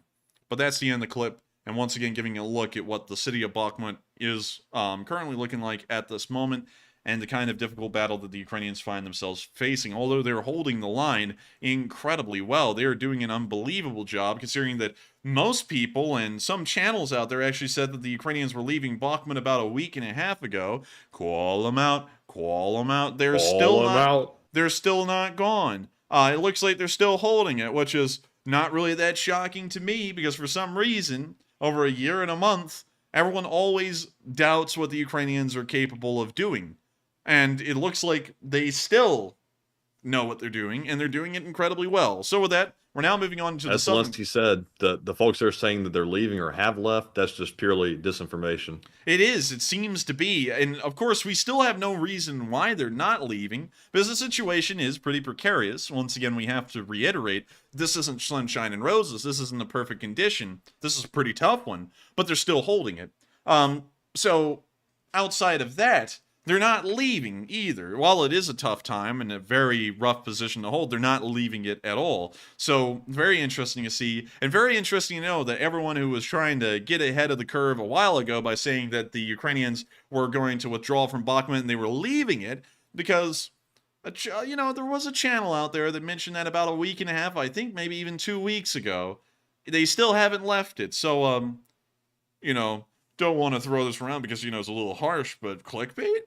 Much? Oh, sounds like clickbait. I don't know, but call them out. Call them out. And you know another thing, Matthew? If it's clickbait much, I guess we homeschool much. Homeschool much? Oh, yeah. Anyways. He's just trying to test our joking or capacity for jokes. Yeah, just trying to test our capacity for humor by saying homeschool much with no punchline for 2 hours. But anyways, we're moving on into the southern flank, where we saw some Ukrainian forces assaulting Russian positions. Also, Candy Knows Twinskin says, was it you? No, we did not. I don't think we ever said the Ukrainians were straight up just leaving Bakhmut like they were retreating from it right now. I think we said something like they were being overrun, but they're still holding the positions in some areas. But there was a channel out there that I remember specifically saying that they were leaving Bakhmut. I'm not going to say who. You know, y'all can find out, I'm sure. You know, just go around YouTube and look. But... yeah, you know, we're not petty like that. We're not petty like that. We wouldn't ever call anyone out and make a whole big deal about it on our stream. We just kind of give little hints. So here's the clip. Wait a minute, hang on. For some reason, I swear this seems familiar. Like once he held the gun like that, I feel like we've seen this before. But let's see.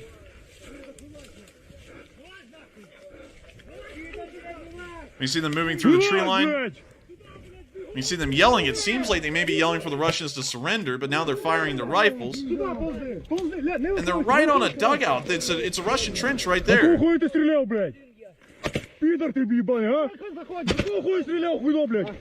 wait a minute. Wait a minute. The Russian's right there? Hang on. Jeez, was he trying to hit him or did he miss him? Let's see. They're dragging him forward.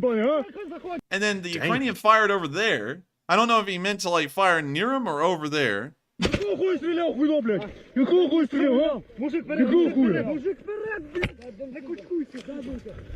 there's still Russians in the trench, I'll be interested. There are Russians in the trench. Oh. Okay, that's why. Okay, that was weird because he was dragging them over.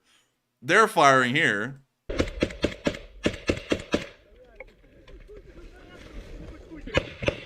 So it seems that while that one guy surrendered,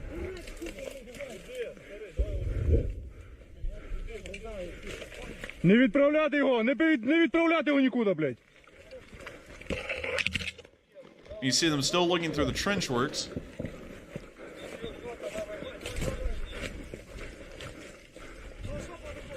See them now moving into this dugout and seeing that it's empty.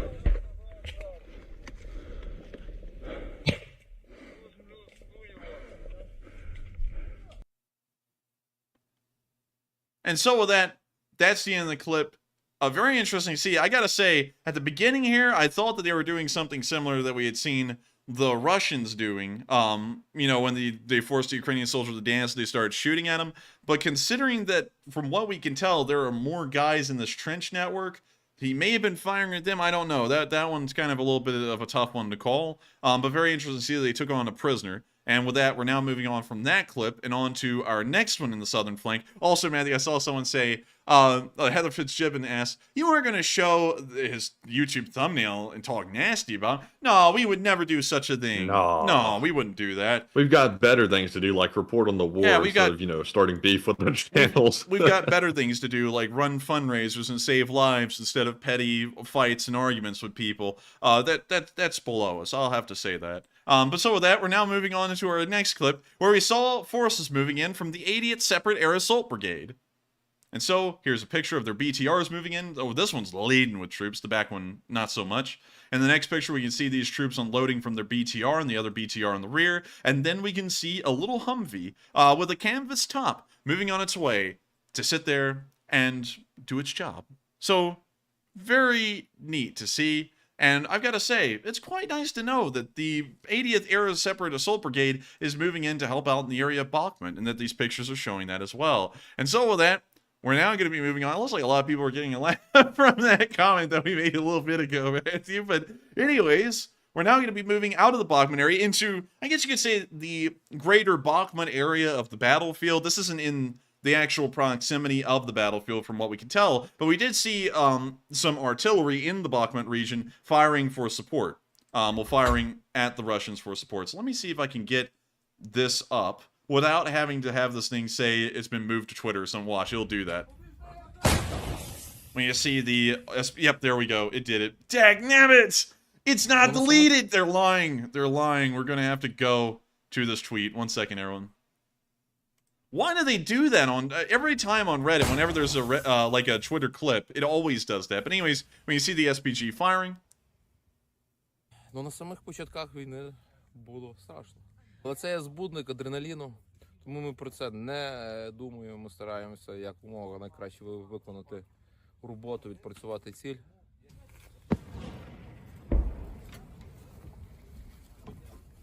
Екіпаж 2С1 складається з 5 людей, але виїжджаємо ми частіше по 4 чоловіка.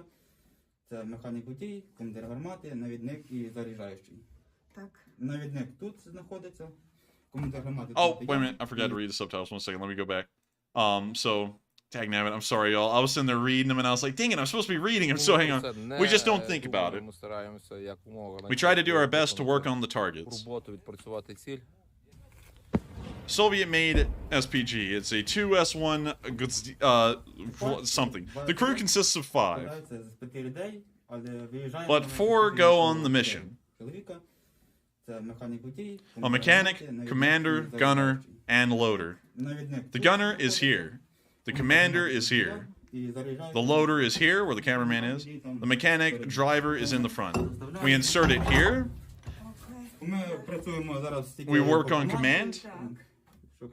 Є коректура там правіше, лівіше, приціл більший, менший, то есть. It is tuned right, left, less, more, such and such. We can now see them moving the gun right there.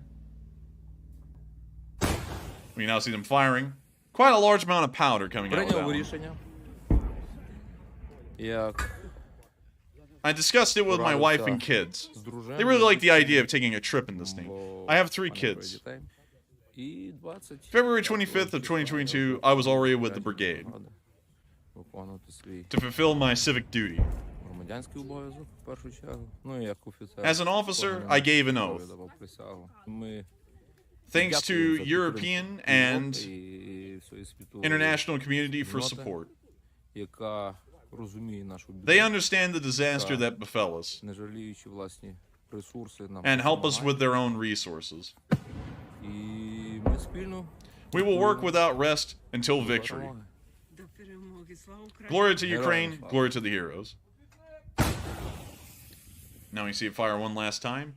Nessie in the clip, but giving you a little bit of a look at the SPGs that are a few miles behind the lines in Bakhmut that are providing that vital artillery support to keep those Ukrainian lines holding. Artillery is the winning factor in a ground war, and we see that the Ukrainians are able to utilize their small amount of artillery compared to the Russians in number incredibly well due to the accuracy and efficiency of their artillerists. And so with that, we're now going to be moving on from that little clip from the outskirts of Bakhmut. Probably in the area, well, I'm not going to say where in the area because that's an OPSEC thing. Anyways, we're moving on out of Bakhmut and down into the area of Donetsk, where we saw somewhere around Novoselivka a break on the front lines by Ukrainian forces, and they laid out a literal feast.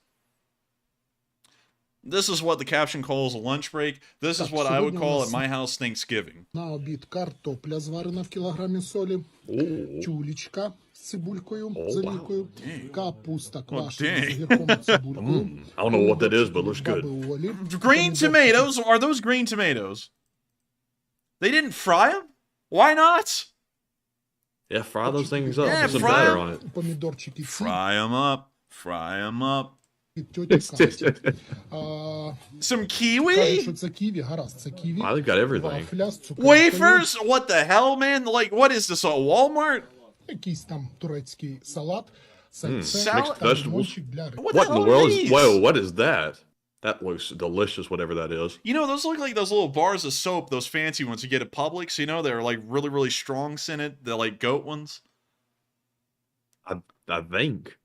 What the hell? Someone's got to share with us what these things are. They look delectable. They look delicious. But it does. It looks like a dessert thing too, you know, from the color. But Та лимончик для рибки. and they got lemons, dude. These guys are eating like kings. Dude, I just don't know how they do it like this, man. Because we see feasts like this often. It shows you how well they're supplied to be able to pull this kind of stuff off, and also kiwis. Like, you know, that's probably the most surprising thing here, the kiwis, because like, how the hell are they getting kiwis? I'm completely surprised by that. I'm sure there's a way, but what? Well, everybody's literally giving answers for everything. Somebody said pig fat. Somebody said looks like candied coconut. Bacon looks like lard. Apparently, we don't really know what it is. Everybody's confused. It looks like. Keith Dusting said wine cheese.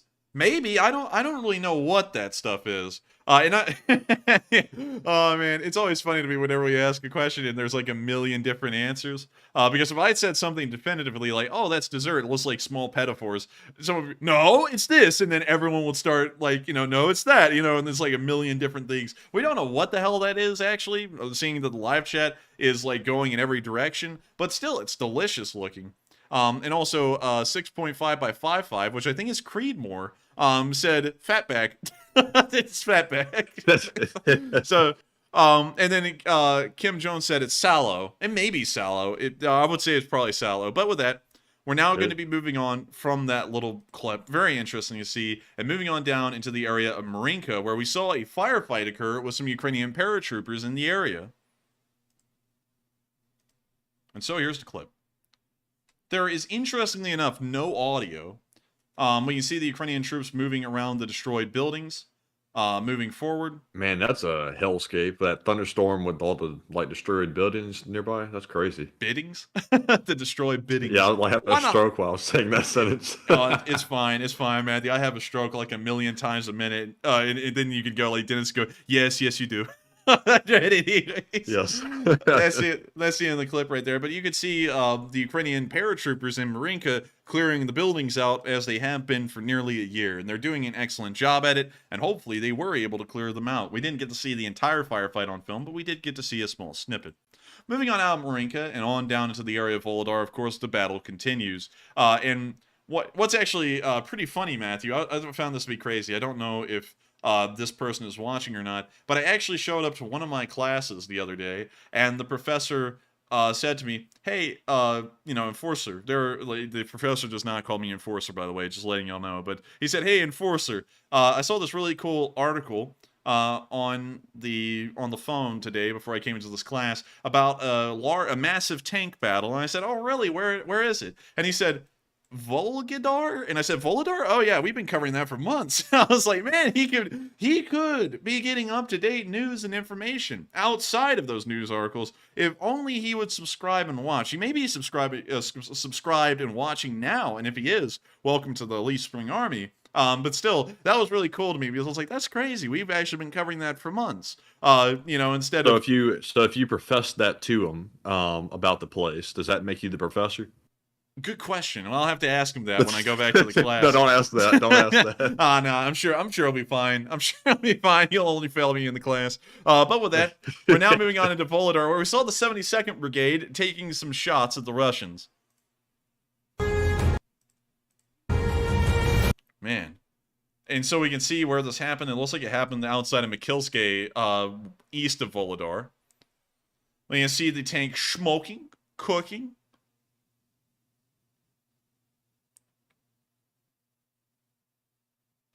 Paula said, "Call him out.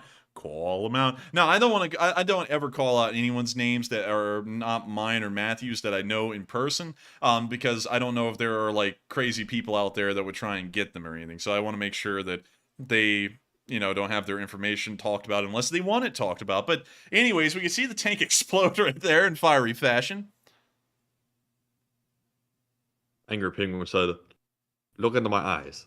I'm the professor now." Wait a minute. Someone just said the Enforcer is my best student. Now, that is one of my professors. That's going to be hilarious as hell. I'm going to laugh. I think that's somebody trolling. Yeah, if that's someone trolling, pretty funny. If that is a real professor, I'll find out probably when I go to class the next time.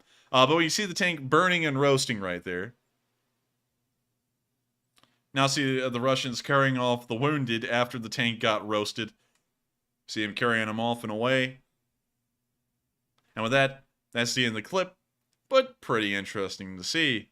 And so with that, we're now moving on to our next one from the area of Volodar. Once again, another tank destroyed, where we saw a tank called Barkus destroyed.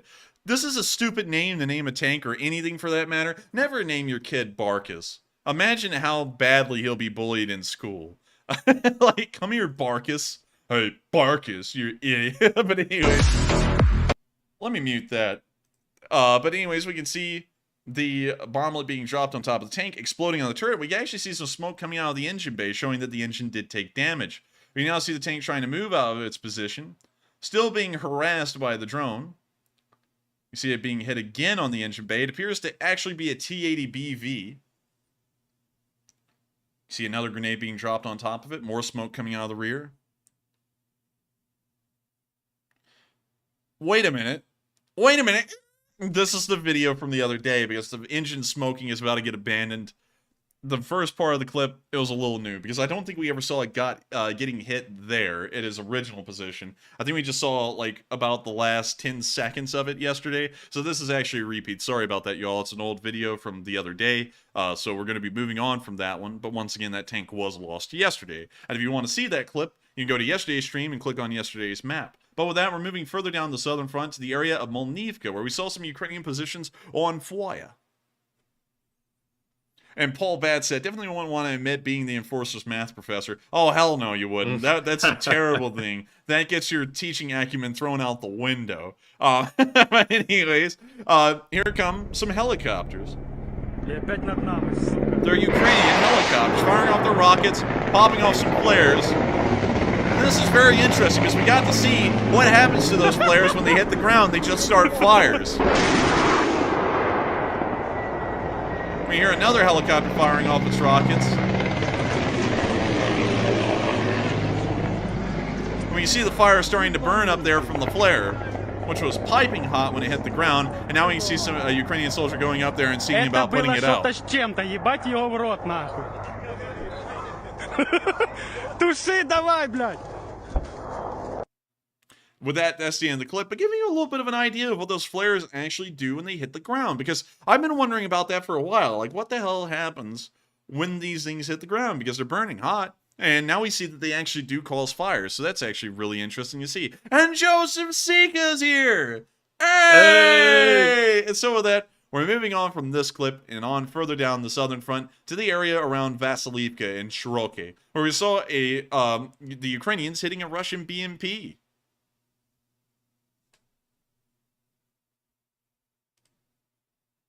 I don't know what song that is, but we're muting it. That's not a banger. We can see the Russian vehicles right up there in the center of the screen, if y'all can't see them. We can see an explosion happen in that small lake. We now see a couple of Russians actually moving up to their APCs there. It looks like they have a BMP-2, perhaps, or a BRM.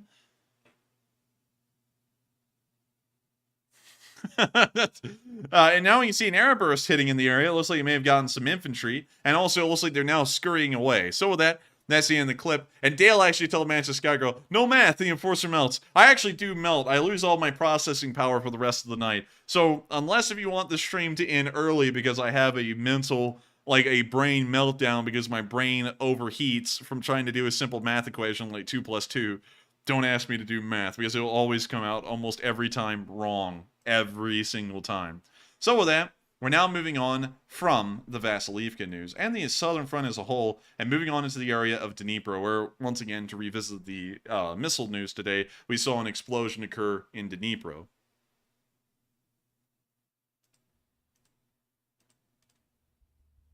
We can see the burning and fire in the distance from the missile impact, and the video, of course, got deleted. And so let's go to OSINT Defender on Twitter, which we do follow, actually. And here's the clip again.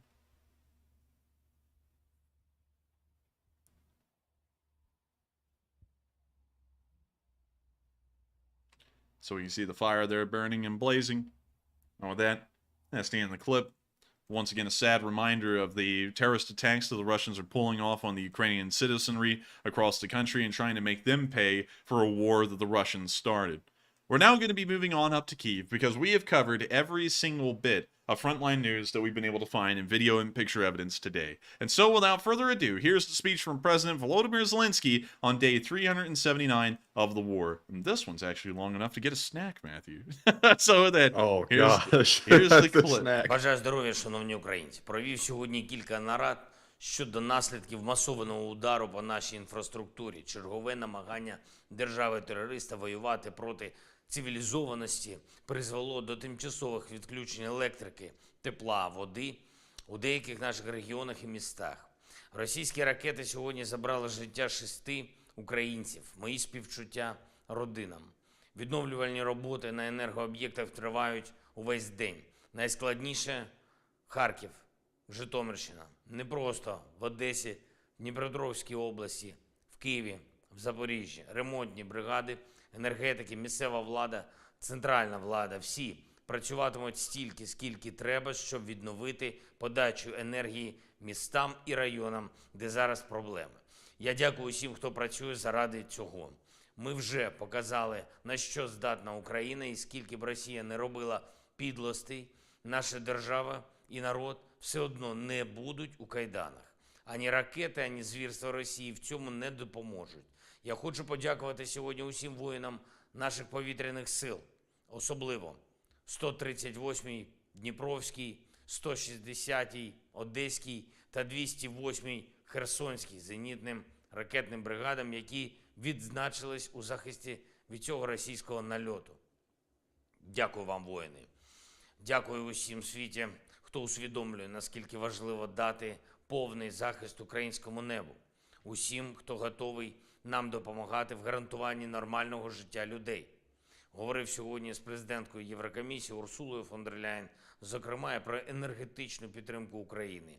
Я поінформував про наслідки удару держави-терориста. Я вдячний пані Урсулі за відповідну допомогу, що надається. Звичайно, ми обговорили і питання тиску на Росію за терор, санкційний тиск, те, як розширити санкції. До речі, внаслідок цього удару Запорізька атомна станція була знов від'єднана від енергомережі. Це критична ситуація. І Росія йде свідомо на створення таких критичних ситуацій на наших атомних об'єктах. Це просто вже за визначенням означає, що Росія не може бути сумлінним учасником будь-яких відносин в атомній сфері. А отже, чим швидше російська атомна галузь опиниться під санкціями, тим безпечніше буде світу. Не можна залишити державі-терористу жодної можливості використовувати будь-які атомні об'єкти будь-де у світі для терору. Пані президентка Єврокомісії позитивно оцінила і прогрес нашої держави на антикорупційному напрямку, зокрема затвердження антикорупційної стратегії і призначення нового директора НАБУ. Це важливо в контексті нашого подальшого руху в євроінтеграції до початку переговорів щодо членства України в Євросоюзі. Сьогодні ж провів доволі тривалу зустріч з представниками нашої культурної спільноти – театр, кіно, музика, література, державні культурні інституції, громадські ініціативи. Був представлений Шевченківський комітет, українські журналісти. Ми говорили про те, як посилити можливості української культури в комунікації зі світом заради підтримки України. Дипломатія, журналістика і культура – це 3 сфери, які роблять найбільше, щоб світ розумів нашу боротьбу і допомагав. Також, звичайно, ми говорили і про наші власні національні потреби. Дуже важливо, щоб досвід повномасштабної війни наших воїнів, те, через що вони проходять на фронті, досвід українських окопів, досвід наших людей, які реально зараз захищають європейську свободу, щоб увесь цей досвід був описаний українцями. щоб наша культура, її діячі, її інституції могли заповнити потребу в українському культурному продукті, розумінні української ситуації. Україна досягла найбільшої національної єдності в своїй історії. Україна об'єднала світ. Українці надихають сотні інших народів тим, як захищають свою державу і свободу. І буде правильним, щоб все це відображалось саме українською культурою, саме нашими інституціями, нашими людьми. Українське кіно, українським театром, українською літературою, українською музикою, українськими музеями, українськими візуальними мистецтвом, щоб в усьому цьому був збережений справжній досвід тих, хто проходить війну, хто на передовій, хто дійсно переживає те, що значить борітися, поборити. Сьогодні прозвучало багато ідей, є те, що держава може і повинна зробити, є те, що залежить від самої культурної спільноти. Дякую ще раз учасникам, учасницям зустрічі. Дякую всім діячам української культури за цей рік і за всі роки української незалежності, коли ми міцнішали. Слава усім, хто зараз в бою за Україну, Бахмут, Авдіївка, Куп'янськ, Лиман та весь Донбас, наше Запоріжжя, Нікополь, Херсонщина. Слава усім, хто захищає наші Суми, нашу Чернігівщину, нашу Харківщину, всі наші міста, всі наші громади і наш кордон. Слава кожному українському воїну, чия сміливість – це життя України. Вічна і світла пам'ять усім, кого у нас забрала ця війна і Росія. Немає іншого вибору, ніж перемогти. Слава Україні! And with that, that is the end of the speech from President Volodymyr Zelensky, wrapping up today's news of the war in Ukraine, and of course wrapping up our news summary as well. I thank you all so much once again for watching this news. It's been one hell of a war, certainly. It's been over a year now, by about 15 days, believe it or not. It's been almost 2 weeks since we ran the Day 365 podcast. And I've got to thank all of you so much once again for sticking with us, supporting Ukraine for this long, and helping us to keep on helping the Ukrainian people, and also reporting the story, the struggles, and their victories that they're able to achieve each and every day in the defense of their country and then defense of the rest of the Western world. It, of course, means a lot to me that so many of y'all enjoy this, and if y'all have enjoyed it enough, make sure to hit the subscribe button, make sure to hit the like button. Both of those things help this channel out tremendously in making sure that we continue to grow, and that our ideas, objectives, and also news reaches even more people than it did the day before. And so, let me see something real quick. I saw something in here about, let's see here. I saw someone say something I wanted to address.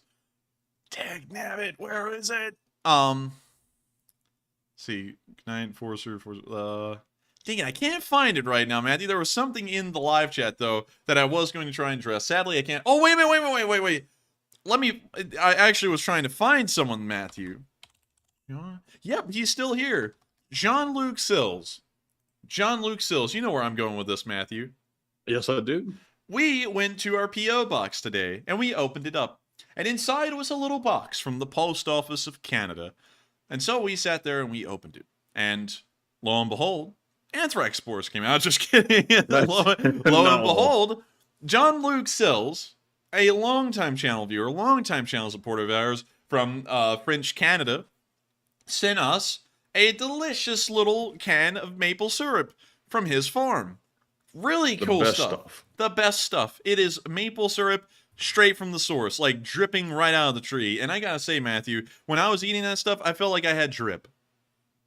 Yes, I guess you could say that. But it was really good maple syrup, like one of the best I've ever tasted. Oh, it was top notch. It just had this weird taste of mercury. I'm just kidding. I keep on playing around with it. I'm just playing. But I do thank you so much, Jean-Luc Sills, for sending that. That was very nice of you. And also, that is so cool. And I really liked it. So with that, thank you so much once again. I hope we addressed that fairly well. And that's what I was looking for. I was looking to see if you were online. And for some reason, I had like a brain misfire there. And I started trying to look for a comment. But anyways, with that, it's time for us to move on into the polls. And so, with that, Matthew, please, by all means, take it away at full speed so that way we can see what people are thinking on those polls.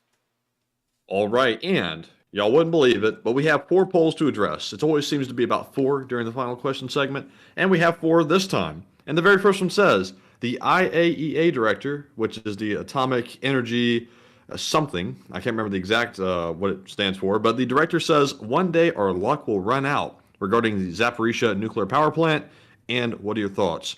And in case anyone has missed it, the external power was cut off last night because of the Russian shelling and missile attacks, but it's back on today, so once again, disaster has been averted, thankfully.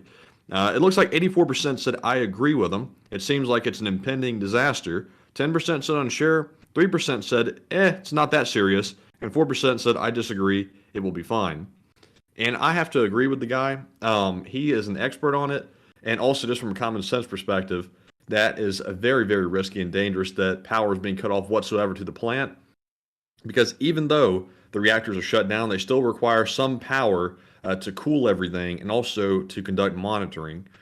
So it's very dangerous. And also, not sure how to pronounce it, Energoatom or something like that. Whoever operates the power plant put out on Telegram last night a statement saying that there's still a high risk for a radiation event at the plant if they couldn't restore power. And it's only 10 days of generator fuel if that happens. So not very long to get things fixed. But luckily it didn't happen this time. But Enforcer, what say you? I would say it's a very concerning situation. Of course, we've had some people try and explain to us how nuclear power plants work. And having done a large amount of research to try and talk about how Brown's Ferry works, which that video then never came out, we actually have a fairly decent understanding. And of course, I'm not saying we're experts. Let me get that out. Because unlike other stuff like military strategy, where really anyone can take a shot at it as long as it's based in logic and you are about as good off as anyone else, there is actual science and actual operational procedures that are underwent at nuclear power plants or undergone at nuclear power plants. And from what I've read and understand, a nuclear power plant, even when turned off, you still have to run coolant through the nuclear cores. Otherwise, they will overheat and they will eventually melt down. That is a serious issue with every single reactor design, I believe, in the world, if I understand that correctly, and that is something that is very concerning at Zaporizhzhia. That's why power plants, nuclear power plants, have emergency backup generators. Those backup generators exist so that way the power plant can run off of the grid and make sure to keep coolant running through those cores until the external power is reconnected, so that way there's no meltdown. Considering that the Zaporizhzhia power plant was disconnected from the power grid last night, that means that the generators, if everything goes according to plan, have 10 days until they run out of fuel, and then the power plant will go into a meltdown. That is incredibly concerning. And also, Sax2 said, stick the rods in and out. You can't do that without power. That will become very difficult to do that without power. So this is very concerning. It's certainly something that needs to be addressed. And considering that this is getting close as we've ever seen to disaster, it's certainly something that needs to have a very careful eye put out on it and see what's going on. And so with that, I hope that does. You know what the best solution is when a bad situation happens, like a meltdown's about to happen? What's going to happen? Raise the power. Raise the power. But sir, raise the power. But anyways, with that, I hope that does address that fairly well. And also, I saw a live chat I want to address from Andy McGee, who has been around here for a little bit. He said, I guess you could say it was very obvious, because I have to address this when I saw this, Matthew, and I have to go through this because maybe if I explain it, maybe you'll see the thought process behind this initially. I guess you could say it was very obvious that your recent Kerch Bridge tease was meant to give the impression that something related to an attack PN the bridge that happened. No, the concept behind the initial thumbnail that was in question, that became a huge point of controversy, was that it was a picture of the bridge on fire. And the reason why that thumbnail was picked, although the bridge had not been attacked, is that the news that we were talking about on the bridge had been caused from that fire. I didn't think when I made that thumbnail that people would assume that the bridge had been hit again. And I made sure to not say in the title that the bridge had been blown up, because it wasn't blown up. It was down and out of action due to the fire that happened in October last year. And finally, they took the railroad bridge out of action, because up until this point, many people had assumed, just to go through the whole story, to explain it to everyone, just in case there's still some questions as to why that happened, and what the thought process was behind it. A lot of people, including me and everyone in the world, thought that the bridge was still operational. And some people have been coming to me and saying, no, they didn't, and that's not true, because what was it, MSNBC or CBS took a news crew, put them on a train just literally 2 days before the bridge was put completely out of action, and said, look, it's operational. See, we're riding a train over it. This is the exact spot it happened on. If I'm correct, Matthew. I don't recall specifically. So, well, moving on from that, sadly, that was what led me to say the bridge is down, because it's not operational anymore. So it caused a massive firestorm, which it wasn't supposed to. It was supposed to be talking about the damage that that fire caused to the bridge and what had happened because of that now, because nothing had ever happened then. So due to the massive backlash about that thumbnail, I then went in the middle of the speech of Zelensky that night and found a different picture that did not have the fire in it, and then changed it so that way everyone wouldn't be coming in thinking that the bridge had blown up, because apparently everyone was thinking that, although when I originally saw that, I didn't think that at all. With that, that's what happened there. It was not clickbait, because if it was clickbait, I would have said the Kerch Bridge was blown up. That's clickbait, because it's not true at all, and it's just trying to bait for views. I said the Kerch Bridge was down from the very start. That was the title. The thumbnail, however, apparently didn't convey what I was thinking it would convey. Apparently people thought the bridge had been blown up, but that was not the intent. So I hope that explains what was happening with that and what the design, well, the idea process was with it, because it seems as though some people had been under the misconception that the bridge had been blown up. And I think even on stream that night, as soon as we started, we immediately covered it and said the bridge had not been blown up. The fire that was in the thumbnail, which I believe I actually referenced at the very beginning, is what caused the damage we were looking at that night. So with that, I hope that addresses that fairly well. And also, someone said it got mega views though. It didn't get that's actually a pretty funny statement. It actually didn't get mega views compared to a decent amount of the streams we've been running since. We've actually had, I believe, one stream since then get as many views, I think even more, although I can't really see it right now, than that one. So it wasn't to get views or anything like that. It was trying to talk about the bridge and it being down and under repairs. And for some reason, I had a complete disconnect from everyone else, and I thought the burning bridge would not lead people to think it blew up, and then people thought it blew up. So sadly, that's how it is. But And anyway, even if you could interpret it to be clickbait that one time, which it wasn't intentional, it was a one-time thing. It's not like we do that constantly. So, when you have other channels saying that it's something that we're doing on a regular basis, that's a bit of a stretch. yeah, and also another thing, once people came in and made such a huge stink about it being clickbait in their opinion, we then went out of our way to have it changed, because the intent wasn't for it to be clickbait. It was supposed to be reporting on the damage that fire caused and what it meant months later. So that was the whole reason behind it, in a way, of kind of explaining the idea process behind that. And also, you can ask Matthew before the stream even started. I was like, I was explaining to him, like, the thumbnail shows the fire because the fire caused this. And then I showed him the video before we even went live of the bridge being down for repairs. So that was the entire concept behind it. You can ask Matthew that and he'll back that up. Yes, I can. And so the intent, and I want to make this clear, the intent was not to clickbait, because I don't think we haven't clickbaited ever. Apparently that was misunderstood to be clickbait, and that's why we went through and changed the thumbnail in the middle of that stream, so that way people would not think it was clickbait, and they would think it's just talking about the bridge being down and out for repairs. And then the next day later, then all of the news came out on Twitter about what we were saying that night, that was claimed to be clickbait because the bridge wasn't down. It's running because, look, there's a CBS video that shows it's up and running. The next day after, everyone on Twitter started showing pictures that the bridge was down and out for repairs. So we beat everyone to it by, an hour or so. So with that, You know, the real clickbait is saying it was clickbait to get views. That's clickbait. Yeah, somewhat, but we're not going there. Anyways, with that, we're on to the next one. But anyways, we're on to our second poll, which says the U.S. intel says that China is analyzing NATO response in Ukraine for a potential Taiwan invasion. And what are your thoughts? It looks like 69%, nice, said true. That's why China is waiting on Taiwan. 8% said unsure. 15% said, maybe that's the reason. And 8% said false. China won't invade Taiwan.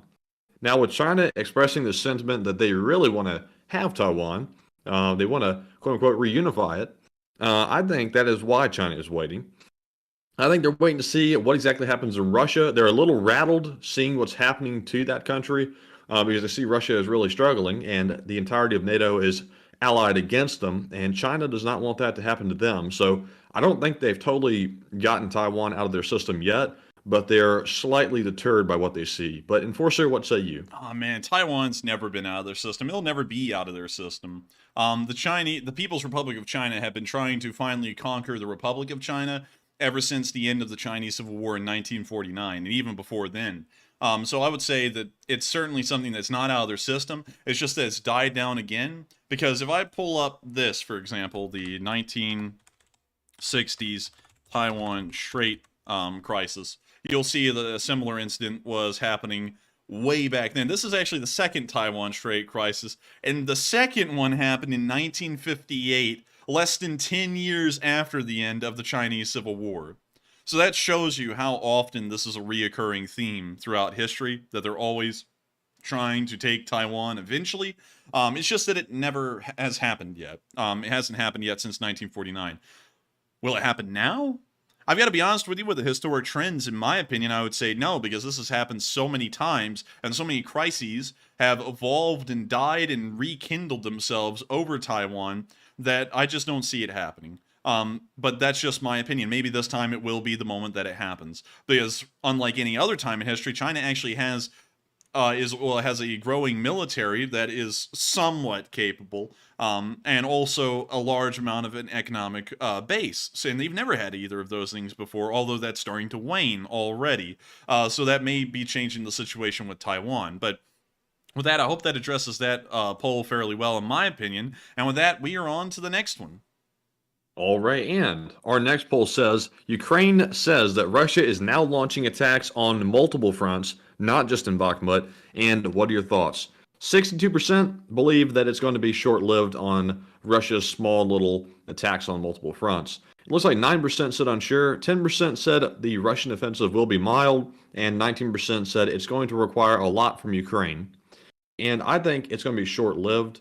Russia is lashing out with those Khinzal missiles, not because they're doing well and they're able to support all these offensives, but rather they are struggling and they're getting desperate. So I don't think Ukraine has to worry very much, but of course they have to defend against it nonetheless. But Enforcer, what say you? I would say I don't think it's going to be a big deal because they can't really conduct anything anymore due to the supply concerns. Like we've seen now that to supply the Wagner in Bakhmut, they're sucking ammunition all the way as far down as Donetsk and Marinka and Volodar to be able to have ammunition to run the Wagner unit alone. So I would say that they probably will not be able to conduct it for long, and it won't be that big of a deal, especially considering that the 500,000 man offensive was supposed to have already happened, and it's never appeared. It's never actually happened.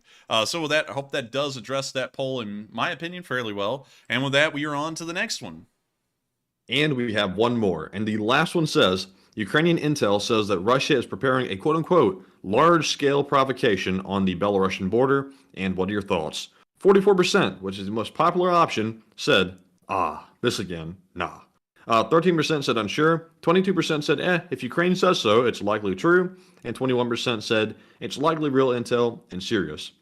And I have to admit, we have heard this story from not just Ukraine, but from a lot of people before, and it hasn't turned out to be anything. I'm going to say nah on this one. I don't think it's going to happen. I'm going to go with the 44%. But Enforcer, what say you? Hell nah, fam. This ain't happening, on God. This is not happening, No cap. man. No cap. This is actually, I call cap. Yeah, like that meme, I call cap, bum bum bum bum bum, and then they do like the referee thing where it's like the review and everything. But I'm saying that's not true. How many times have they said this? And I don't know how people haven't learned yet. Like you know, not saying that it's obvious or anything, but at the same time, how many times have we heard this? It's been a monthly thing. This is at least the 13th time we've heard this over the war, and it's not happening. They haven't done it yet. They haven't done it every single time that it's been brought up before, 12 other times. It's not happening the 13th time. I just expect that it's not going to happen. That's my opinion. I would go into a long explanation why and all that, but I've done this so many times, and I'm never one to fall for fear-mongering. And also, this is something I'd like to address here real quick about that. Someone said you cannot base all of your assumptions on diplomacy and world events on history, because then you do not account for Black Swan events. I would have to disagree with you there, because Matthew has been around for a long time, and a lot of people on the channel have been around for a long time, and watched me predict things off of historical events and how they've occurred in times before now. And it's almost always right. There's been very few times that it's wrong, and whenever it's wrong, it's on very minor degrees of incorrectness. So I would have to say it's not a bad way to predict things, and seeing that there's been a trend now that none of the Belarus hype has ever amounted to anything after the first time we heard it, I would say it's probably not going to amount to anything this time either. So with that, I hope that addresses the poll fairly well, and with that, we are now on into the question segment, I believe. And we are. So we're moving into our super chat questions. And up first, we have that whopping $100 donation that y'all saw come in earlier from Magic Sky Girl, who we mentioned earlier as well. And thank you, Magic Sky Girl. That is tremendous and the largest donation of the night. So thank you very much. Thank you. And she says, Enforcer and Matt, you guys provide such a unique stream. It's like no other when it comes to the war in Ukraine. Use the funds in good health. My question, do you think Bakhmut will hold in the long run? And I gotta thank you so much for the massive amount of support, Magic Sky Girl. Also, thank you for enjoying our stream a whole load. We try and make this as fun as possible to watch. We also try and make it as tame in the live chat. Honestly, I gotta say, that is probably one of the biggest appeals of the channel, is that we try and keep it tame in the live chat, because Matthew and me have wandered around other streams. You know, we will admit that. And in some of those other streams, sometimes the live chat is just off the rails. Like, it's like the stuff that's said in the live chat isn't even relating to the stream. And on top of that, it's just like straight up vile. It's like, dang, it's like, this is just wild. And I gotta say, Matthew does an incredibly good job at helping to make sure that things are kept under control in the live chat. And I've got to thank him a whole load for doing that, and also helping to run that Twitter, because that Twitter, if y'all haven't peeped it lately, is doing pretty good, and the news he puts out there is really good as well, and usually we cover a decent amount of that on stream. So I got to thank you so much for enjoying our stream. It is unique, and I would have to say it's not just unique because of Matthew and me running this stream, it's unique because of all of y'all as well. The Lee's Spring Army defines what this stream is, and it's absolutely amazing how great of a group of people y'all are and what y'all add to this, because y'all have helped to make this channel a legend in fundraising. There's no other organization out there that I can think of that has been able to raise $860,000 in support of Ukraine through nonprofits. Not a single one. And so I would have to say, y'all are really what make it special. Like you, Magic Sky Girl, and I got to thank you for being here and being an old guard in this community and helping this thing to keep on rolling. And also, we will try and use the funds in good health, but considering that I'm usually bleeding out of my mouth or my nose or something at this point almost every day, it's hard to think that that's good health. I was actually told by someone in a class that may be because I'm getting a lack of sleep.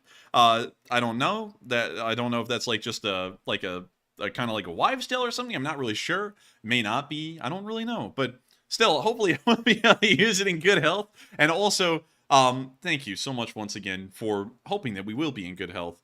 So your question is, do you think Bakhmut will hold in the long run? I can't really say that for certain. My actual inclination is that it won't.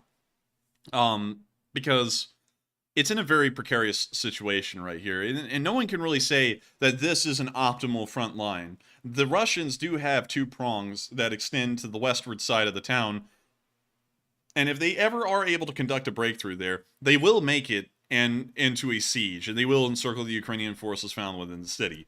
So for that reason, I don't really see the battle going on the way it is like this for too long. At the same time, though, the Ukrainians are putting a lot into this battle right now, and they are trying to hold every single thing they can and every single square foot. We're not even seeing anything moving here anymore, so for that matter, that kind of throws into question, maybe it will last a long time if the Ukrainians are putting a lot of effort and resources into it, but at the same time, with how the front line has developed, it's really hard to see that happening for long, outside of the Ukrainians bringing in reinforcements.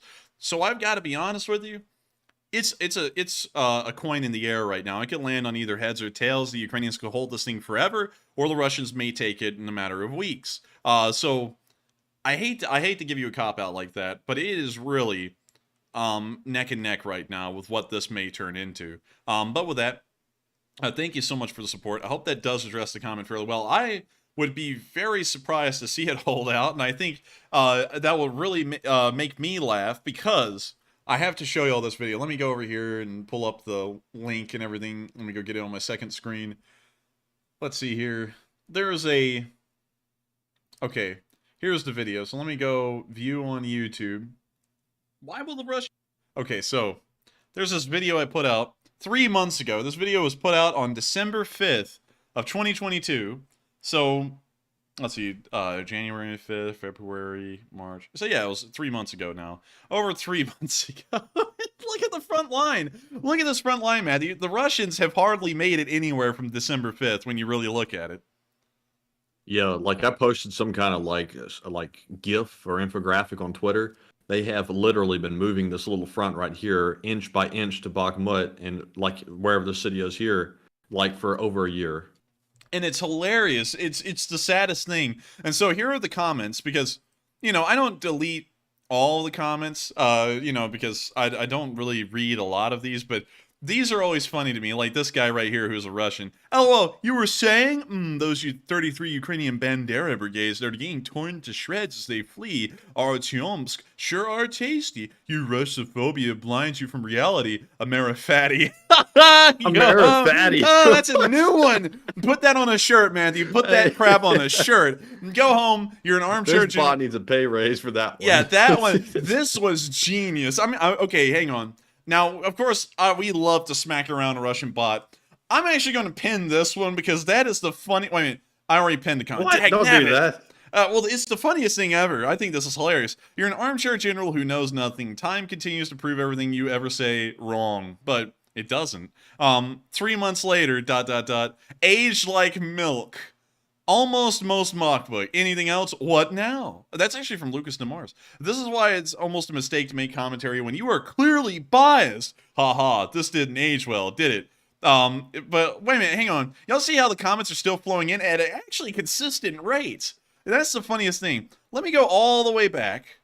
And you can see, look at this, 5 days ago. We're going further back in time. 2 months ago, this video aged very poorly. 2 months later, they still hold Bakhmut. They still hold it.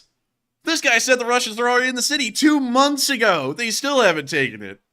Oh, what do you say about that, Amerifatty? Yeah, what do you say, Amerifatty? Oh, man. And then this guy, right after I uploaded the video, 4 days later, the Ukrainians lost Bakhmut. Yeah, we're still here on day 379 and the town hasn't been taken. This comment section makes me laugh because the Russians gain like 2 inches and then I have a flood of people come on to this specific video and go, oh, this didn't age well, did it? And they still haven't taken it. Look at this.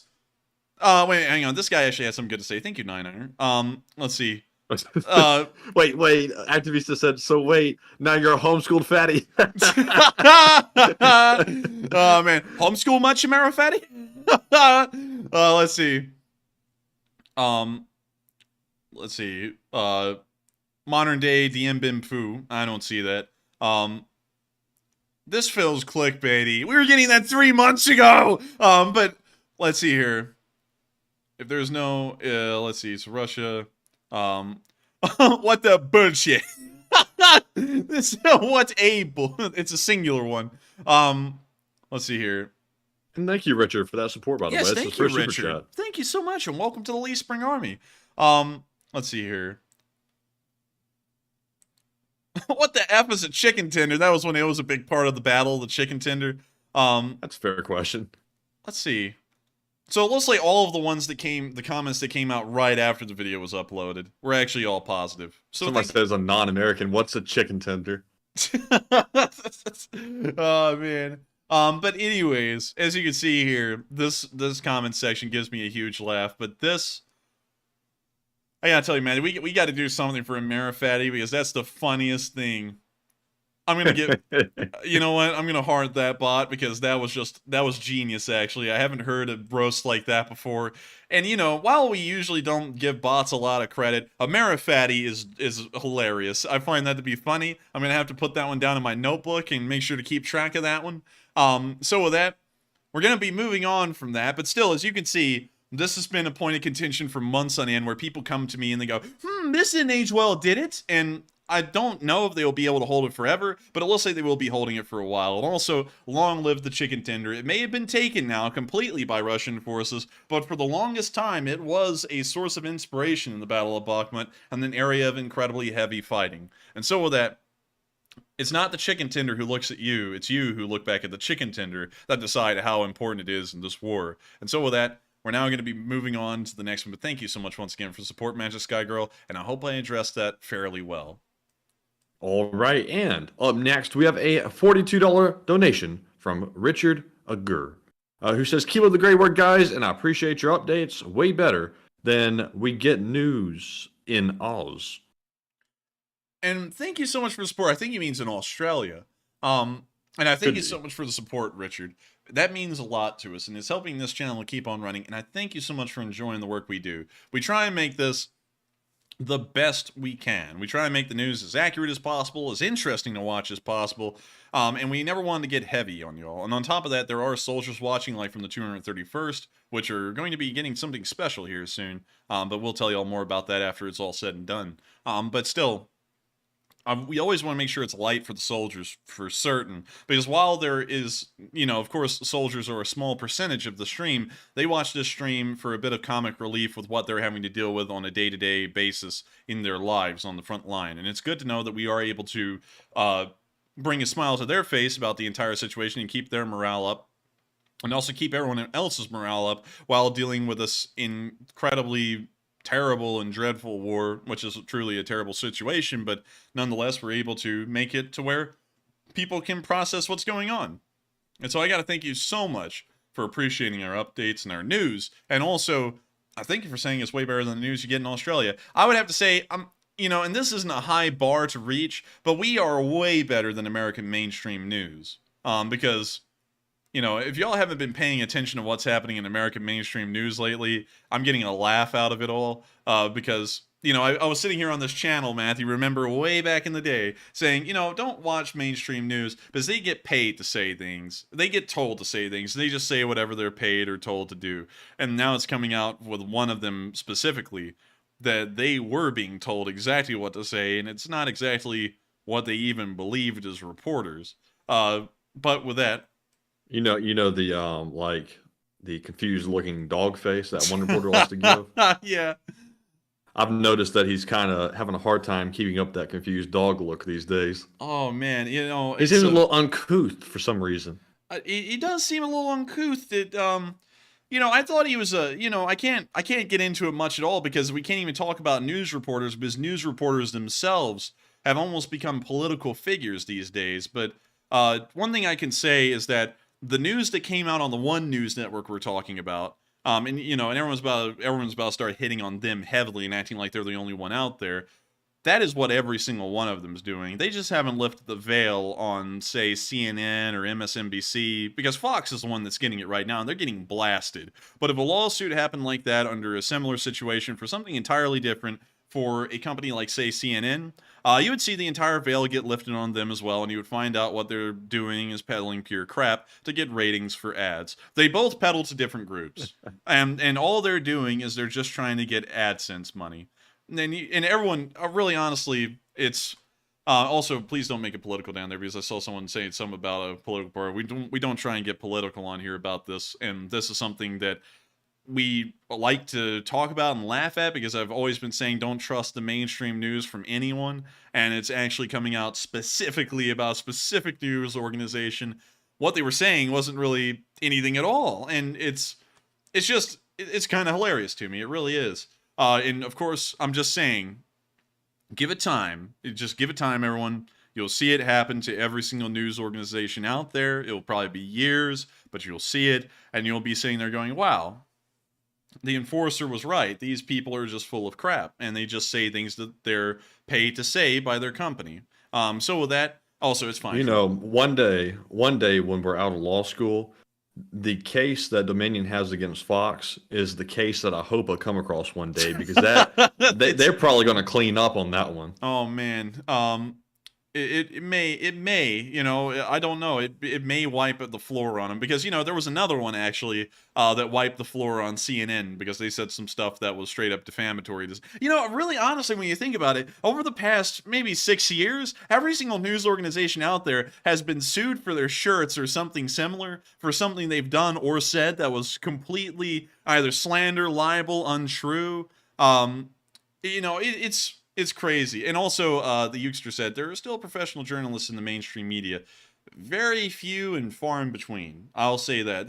You know, I'm not going to diss on all of them, because you know, I don't watch a lot of the mainstream news, but I'm sure there are some really impressive ones out there. But they're having to deal with a media world right now that doesn't focus on real journalism anymore or good news. They just focus on trying to rile up their viewer bases, and they know they're a certain demographic. You know, like they're either leaning one direction or the other, and that's really what they care about. And how do we market to them to get them on here to keep watching, to keep ratings up? That's what they're concerned about. And so while there are great reporters out there, they have to work with that kind of system. And that's a system that luckily we've been able to avoid because we don't have to worry about it. So with that, hope that addresses that fairly well. And we are on to the next one. And thank you once again, Richard, for the support. And I hope we addressed that fairly well. And yes. And also, Sazabi said, likely Fox will settle with Dominion out of court. That's possible because it could be tremendous what Fox ends up having to pay if it goes to trial. There's just no telling. It looks like the stuff coming out of Discovery is pretty damning, but I've just seen a little bit. But wouldn't that be something if they like make a condition of settlement that Fox has to like publicly acknowledge on their news channel that they lied about it? That would be some real justice there. That would be, well, you know, I can't say whether it's justice now. All I can say is that hopefully the courts do what's right. But one thing I will say is that Fox probably will want to settle out of court. If Dominion was smart in terms of how much they want to get, they would probably take it to trial, because what we already see in Discovery, at least what's coming out right now, appears to be damning. And of course, you know, I always got to say this because I always have to say that we're fair, and we try to be as fair as possible, never touching on this stuff. This happened to CNN years ago on another situation where they tried to paint out some person as something they weren't, and then they went to court, they got sued, and it was all false. Now this is happening to Fox. So it's just how the world works. I guess it's coming around to everyone. So with that, I hope that addresses that fairly well. And now we're on to the next one. All right, and our next one is from Tangen, formerly known as Tangen Bragiri, who puts in a $47 donation. Thank you very much, Tangen, for the support. He says, thank you, and like button, everyone. And thank you, Tangen, for the support. And everyone should hit that like button. We're up to 2,108 likes. And of course, those likes help the Lee Spring Army to reach out to more people and spread the news there.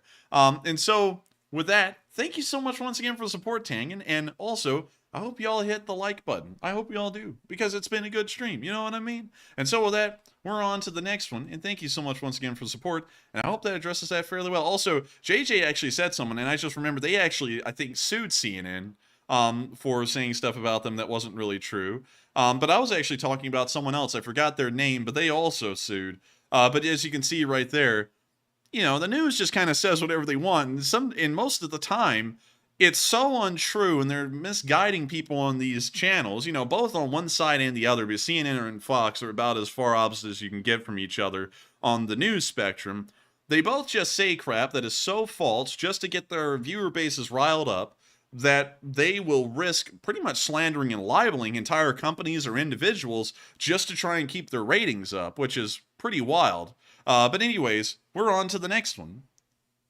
All right, and our next one is a $40 donation from Jesus UCSB, who we got his name right this time. And thank you very much, Jesus, for that support. He says, Hola, from Los Angeles. Just wanted to thank Enforcer Matt for adding me back on Twitter. Hey! And yes, I did. He said, he is cool. I can't wait to meet y'all at our backyard party. Lol. And also, I got to thank you so much for the support all the way from Los Angeles. And that's always cool to hear that there are people from Los Angeles who watch, like Donna Olson, who's in Beverly Hills, which I still find really weird that you live in Beverly Hills.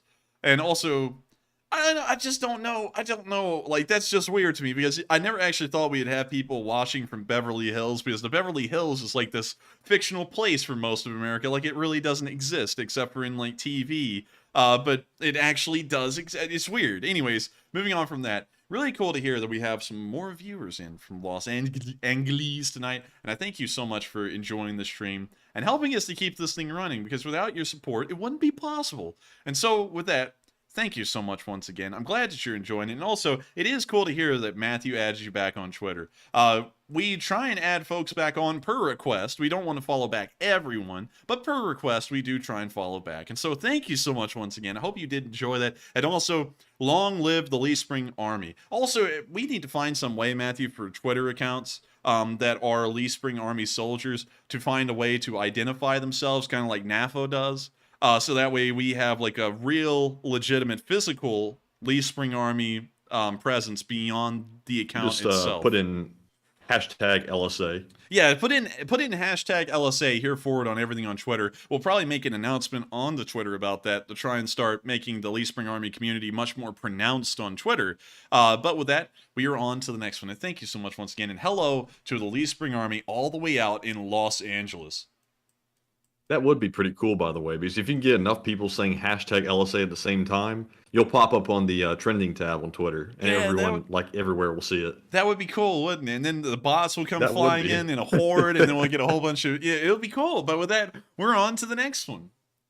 All right, and up next, we have a $25 donation from Conferelli. And thank you very much for the support. I think this is their first super chat, I think. Yes, it is. And thank you. Conferelli says, your idea of keeping the stream entertaining to the soldiers of Ukraine is no different than the idea that Robin Williams portrayed in Good Morning Vietnam. Keep up the good work and Slava Ukraine. Bobby's boss. And hey, it's Bobby's boss. That's really cool. And thank you so much for the support and helping this channel to keep on running. That's so cool. Like Bobby Karolfa's boss, right? Well, I can't say might break OPSEC, but you know, I think it's the other one. Really?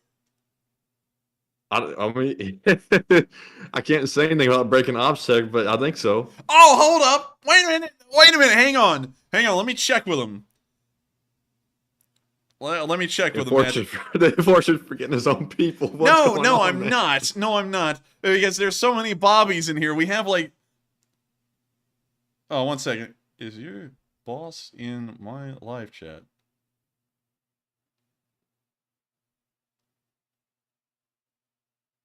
Oh. Okay, I sent that out. We'll find out if he's still awake. We'll find out.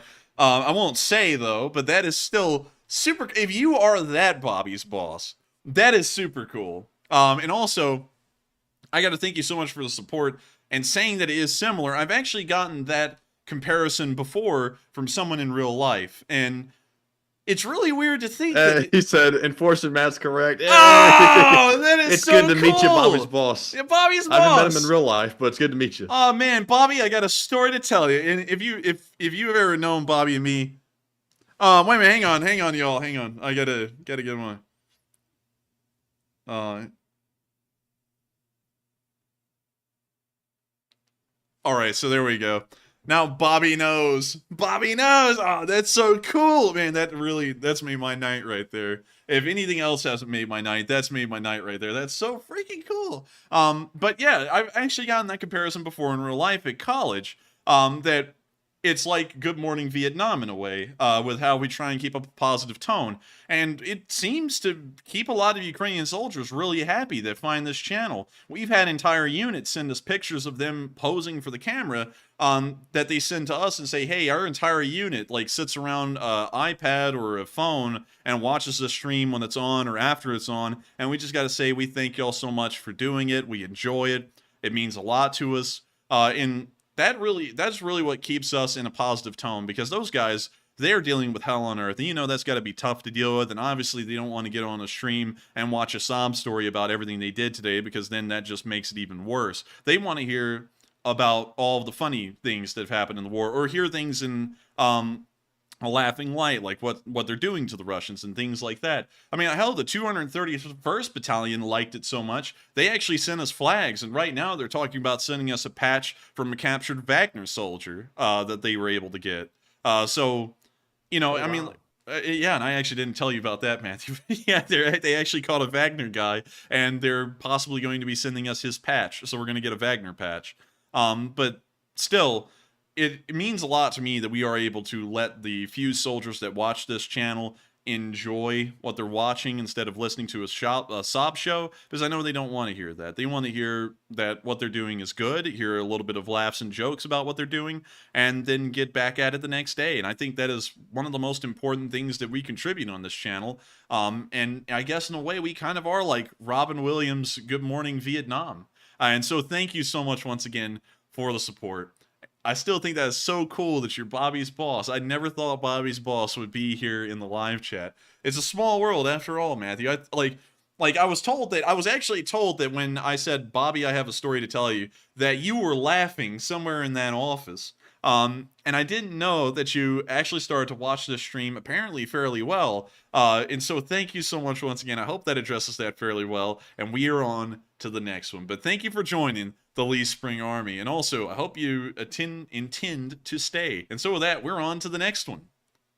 All right, and our next one goes to Secular Sakai, who puts in a $20 donation. And it's good to see you again, Secular Sakai. He says, do you know any Ukrainian soldiers who would be interested in Taiwanese drones? I've put soldiers in contact with manufacturers in the past. If China sells to Russia, then Taiwan and Ukraine should grow closer, in my opinion. Yes, I actually do know some. If you would like to send me a direct message on Discord, please feel free to do so. Yeah, or Twitter. You can DM us on Twitter. That will allow me to get some information so that way I can get in touch with some guys, because I know a lot of guys, well, not a lot, but I know some guys who would love to get their hands on drones. We've been trying to get their hands on a drone, to explain a little bit but not give away too much. The 231st Battalion has been asking us for some drones. We've been trying to find a way to help them, and I've reached out to several people, and they've all turned down the attempt at trying to help them out with that. So, you know, we've been trying, you know, like I, you know, of course went to the #1 places you would think to go to have people help out, because some people say they do that, and then they said no. And so I was like, oh, well, I was like, you know, I thought y'all helped them out, but, you know, apparently not those people, not the 231st. So now it's gotten down to the point that I'm going to go, and I know that, and you know, of course, super chats are meant to support us, but I'm going to go with the super chats funds and probably get them a drone. If we can't get them a drone any other way, we're going to get them a drone, because I find it. And just to clarify, just in case anyone out there is listening that might be looking for something, it's just for surveillance. It's not for combat. Yeah, it's just for surveillance, just for them to take a look around. So very smart, man, very smart. But yeah, that's something we've been looking at, something we're having to deal with. But I've got to tell you, I'm not going to say a lot about what happened behind the scenes, but it was really shocking to me that we couldn't get anyone to help them out, considering that some people do that as like their primary thing from what's been said. And then I reached out, I was like, hey, can we possibly get these guys a drone, because they're down there in the middle of it. You know, and hell, when I got those flags, you know they were in the middle of it, because when you opened the bag, it smelled like gunpowder all over these flags. By the way, I think one of those. And that flag is out to the winter, by the way. Yeah, that flag is out to the winter. I don't think we've heard word back if they've received it yet, but it is in the mail and on their way to them, or it's made it to them. We gotta check the tracking. Yeah, we got to check the tracking here soon. But we're trying to get them a drone. And also, everyone's asking how much the drone is. Don't worry about that. This is a personal thing I'm undertaking. But if you have a way for us to get the Taiwanese drones from Taiwan to those soldiers, DM us and let us know, because that would be a great fix to the problem that we've been having of not really being able to find them drones. So with that, I hope that does address that fairly well. Also, Matthew Bobby said, yeah, it's him. He hopped in the stream. He's like, yep, that's him. So with that, I hope that addresses that fairly well. And I thank you so much once again for the support and that exceptional offer. And with that, we are on to the next one. And thank you once again for the support. All right. And our next one is from Stefan Wolanski, who puts in a $20 donation. And he is a longtime channel viewer, but I think that's his first super chat.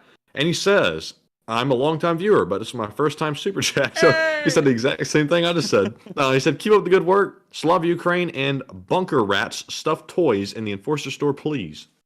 Bunker Rats? Oh, like a stuffed, like a plushie?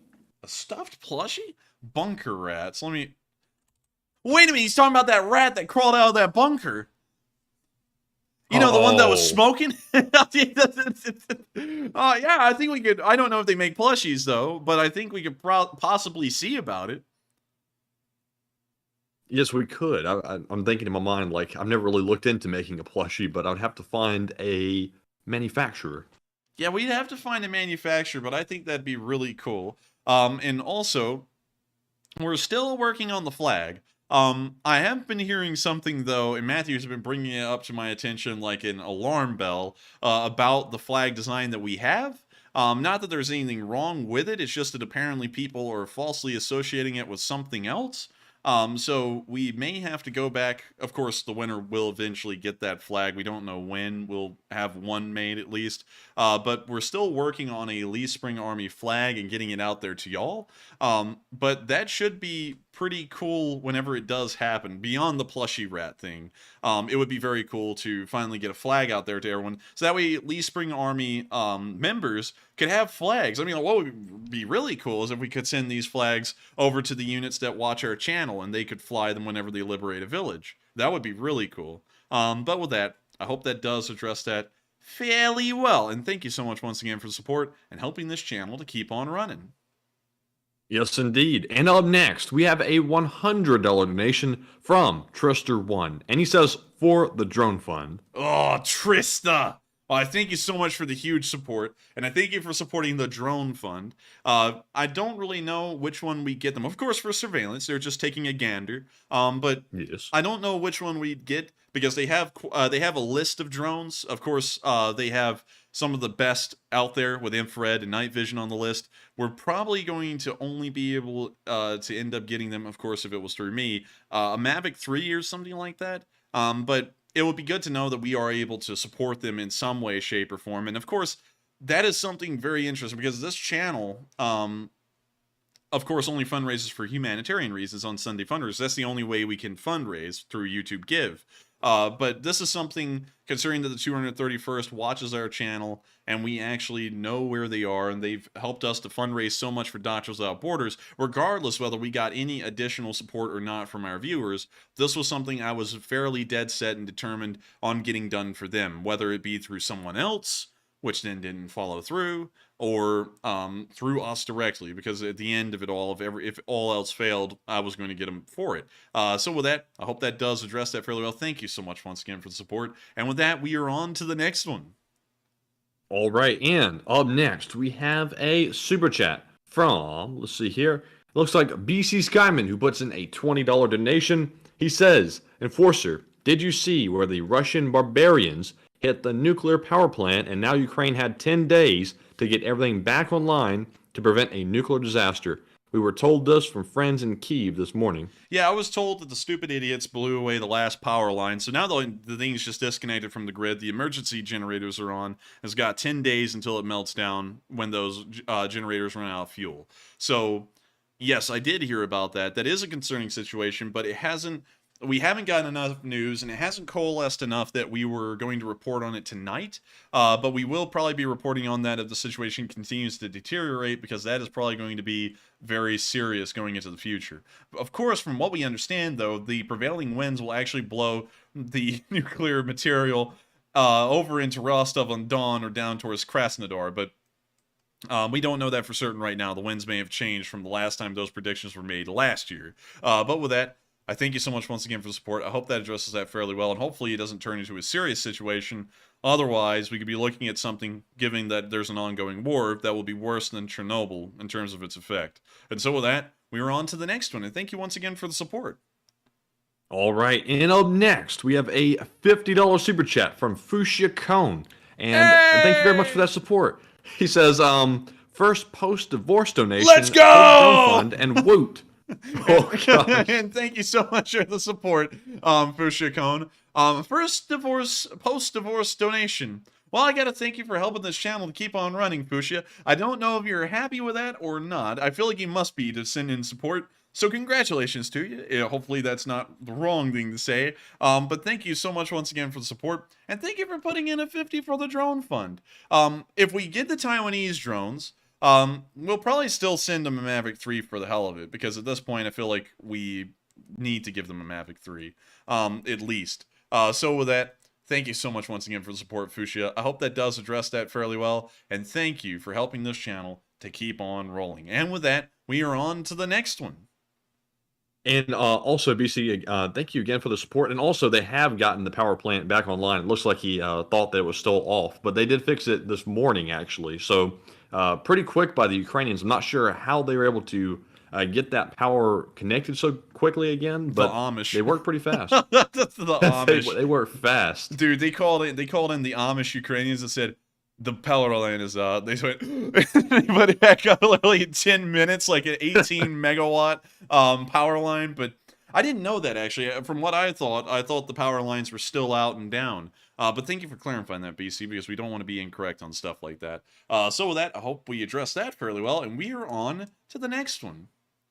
All right, and up next, we have a $20 donation from Marion Deemert, who does not leave a comment. But Marion, thank you very much for that support once again. Marion's always supporting the channel, and we do notice it and appreciate it very much. And Enforcer, what say you? And thank you, Marion, for the support. You didn't throw in a comment, but the support does help us to keep this thing rolling, and I thank you so much for it. And so with that, I hope that addresses that fairly well. Thank you so much once again. And with that, we are on to the next one. And the next one is from Superbunker 9000, who's NAFO, and puts in a $20 donation and says, Old Guard. Who you calling Old Guard? It's seasoned LSA citizen. Lol. Buy a pizza and coffee fund, boys. Slava Ukraine. And I thank you so much for the support. Seasoned LSA citizen. By no means. The Lee Spring Army is an army. And while, I guess, service, we'll say it this way, Matthew. Service equals citizenship. Oh my lord! Dang, what in the world is that? I don't know. I don't know what that is. We'll have to do some research on that one. But that's wild. I've never seen that before. All right. Anyways, getting back to this one. Service equals citizenship. If you are a Lee Spring Army soldier, you are now making your way into becoming a Lee Spring Army citizen. Of course, service in the Lee Spring Army is for life. But you are a citizen once you become a member of the Lee Spring Army. And if anyone's asking, how do I become a member of the Lee Spring Army? What if I don't want to send in a super chat? You don't have to send in a super chat to be a member of the Lee Spring Army. All you have to do is say you are a member of the Lee Spring Army. But understand, that is for life. And you can never go back on your vow to the Lee Spring Army. Because, of course, you know, if you do, that means you're not really, anyways, with that, I hope that addresses that fairly well. Thank you so much once again for support. And I guess he is a LSA citizen. I mean, like, he is a part of the army, so he's got to be a citizen too. And so with that, a citizen. And Chester once said, "Is he quoting Starship Troopers?" I actually, funnily enough, I just remembered that was in that movie. That was not intentional, but yeah, I guess I am. So with that, we are on to the next one, and thank you so much once again for the support. Yes, indeed. And up next, we have a $45 donation from Ivan P. And I believe that is not Ivan's first super chat. I don't think. YouTube didn't say so, but I'm not sure. But Ivan, thank you very much. He says, I heard we're buying drones for the Ukrainians. I don't have much, but I hope it helps out. Keep up the good work, Enforcer and Matt. So it's Philippine pesos. Is that peso? Pesos. How much is it in dollars? How much? 2,000 Mexican pesos. That's not a Philippine peso. That's wild, though. I don't think we've ever gotten a super chat from the Philippines. That is so cool. Wait a minute, I feel like we have, though, because I remember someone talking about the city of Cagayan de Oro. I think we have. I'm confused at this point, but still, I don't think we've ever seen that symbol in the chat before for a Philippine peso. But still, I've got to thank you so much once again for the support, and I thank you so much for chipping into the drone fund. It's not my intent at all, because we were going to keep this quiet until after the drone had been delivered. It's not my intent at all to try and start drumming up a drone fund, because, you know, of course, how the channel works is that if you want to support Ukraine, Sunday fundraisers are the way to go. If you want to support the channel, it's through a super chat. But considering that we are going to get them a drone, and y'all are throwing in support to help us to keep this thing running, and in the end, hopefully help to get them a drone, which we will be doing, I've got to thank y'all so much for doing that and helping us out in that regard, because that is really exceptionally kind of you. And I got to thank you so much for chipping in as well, so that way hopefully we can have a Lee Spring Army Mavic doing, of course, just a little bit of a gander around the front lines. And so with that, I hope that does address that fairly well. Thank you so much once again for the support, Ivan. And with that, we are on to the next one. And thank you once again.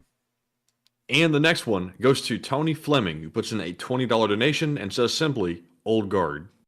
Hey, Tony Fleming is an old guard. And I'm sorry, I think I got that wrong earlier. I asked you, are you a soldat or an old guard? You're certainly an old guard. And in case y'all are wondering, how do I qualify as an old guard? You would have had to have been on this channel before day 30. If you were here before that, then you are an old guard. And so with that, thank you so much once again for the support. I hope that does address that fairly well, Tony. And thank you for being an old guard as well and being with this channel for a long time. But hey, drive that truck more carefully, you know what I mean? And so with that, we're on to the next one. And thank you once again, Tony. And moving on to the next one, we have a $17 donation from Hardwater Channel, who, excuse me, who says, Princess Missy Lemieux had 3 kittens on March the 6th. My brother just summited Kilimanjaro for his 50th birthday.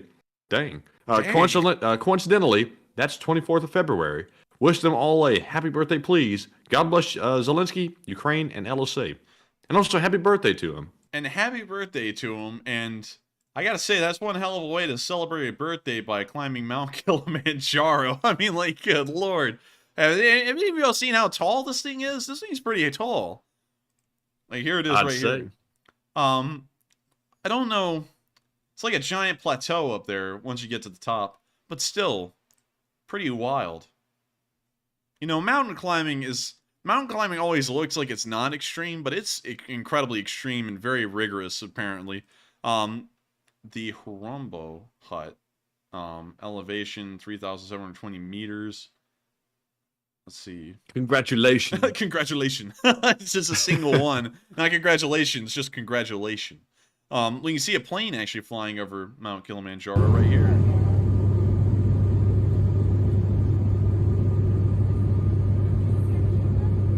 Man, that thing's huge. You know, Matthew, that would be the perfect spot for a nice subdivision up there on that flat spot. You know, just build it right up. Oh, you think so? Oh, yeah, man, totally. I think that'd be a perfect spot. But still, I'm with Paul McDonald. I say hard pass on that. There's no way I'm climbing a mountain that tall. That's crazy. How tall is it? How tall is Mount Kilimanjaro?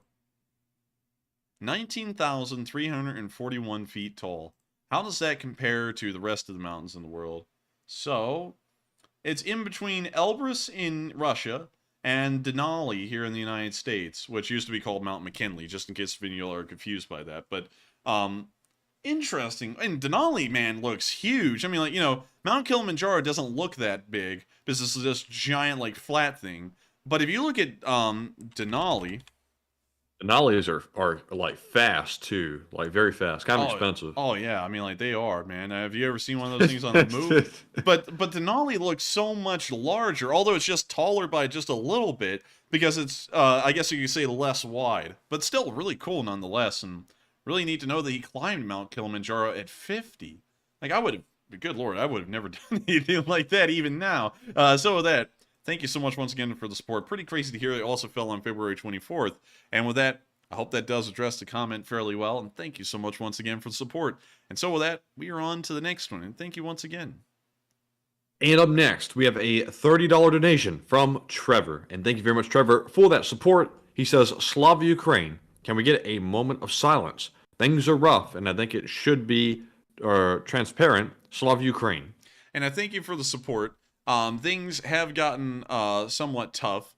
But one thing I never want to do, Trevor, is have a moment of silence before it's needed. The only moment of silence I think we'll ever have on this channel will be at the very end of the war, because I want to make sure that that moment of silence commemorates every single soldier and citizen of Ukraine that has died defending their nation and helping to keep it free. And I never want to miss out on a single one of them. Moments of silence are very, I guess you could say, special, very, I guess you could say, ceremonious, and I want to make sure we never overuse moments of silence. So I will say this, we will do a moment of silence, but I'm going to save it till the end of the war after the victory has been achieved. And so with that, thank you so much once again for the support. Things are tough, but the going gets tough, and the Ukrainians do get tougher, and they will get through this moment right here. And so thank you so much once again for the support. I hope that does address that fairly well, and I can guarantee you that while we always keep a happy and light tone on this channel, we will have a moment of silence once this war is over for everyone that fell from start to finish. And so with that, we are on to the next one. And thank you once again for the support. All right, and up next, we have a $20 super chat, excuse me, from Spaz's Workshop, who says, Old Guard, stand up and send in the drones. Hey, Old Guard, stand up. Jump, go, go. And then start jumping out of the plane. But still, thank you so much once again for the support, Spaz's Workshop, and we will make sure to get them a drone. Hopefully they can take some pictures with it and show us what they look at, you know, on a little gander here and there. So with that, thank you so much once again. I hope we addressed that fairly well. And with that, we're on to the next one. And thank you for helping this channel keep on running. Also, when we get it, we need to remember to get a memory card for it. When we bought our drone for the channel, we forgot to get a memory card, and we went out to go film, and like it was a disaster. It was a disaster. It was a terrible disaster. We didn't think about it, but we learned about it. Also, that was because Magic Sky Girl's been saying, "Where's the voices?" We like every time we don't do voices, everyone asks where they are, and then when we do voices, we get comments in the comments section saying, "I can't stand the voices." And I can't either. I sit there asleep at night, and I just hear the voices, and I just wish they'd stop. I'm just kidding with y'all, but still, with that, we are on to the next one. I hope you enjoyed the voice there for a minute, Magic Sky Girl. Hopefully so. And with that being said, we have a $17 super chat from Cindy Mitchell, who says, do you think Putin's nuke scare may be Zap nuke plant? Yeah, I think it may be, because it seems as though they're constantly lining up a little threat or a little incident here and there every single time in Inherdar, so that may be the case. I wouldn't doubt that whatsoever, that's kind of the nuke threat. So with that, I hope that does address that fairly well. Thank you so much once again for the support. And with that, we are on to the next one. All right, and up next, we have a $16 super chat from Cindy Mitchell, once more, who says, send it, Dun Sir Matt. And Cindy, I do know what you meant, but I think there was a typo in that, but we will send it to the live chat. And thank you very much for that support once again. And the live chat question, sponsored by Cindy Mitchell, goes to Louis Noel Magana, who says, I just saw that Iran sent 100 million rounds of ammo to Russia. Is it true, and can you confirm? I don't know if that's true, and I don't know of any way to confirm that. But 100 million I would lean toward that is not true. 100 million rounds of ammo is insane amount of ammo. 100 million. How many bullets were fired in World War II? 97 billion rounds. Jeez. By everyone in the Second World War.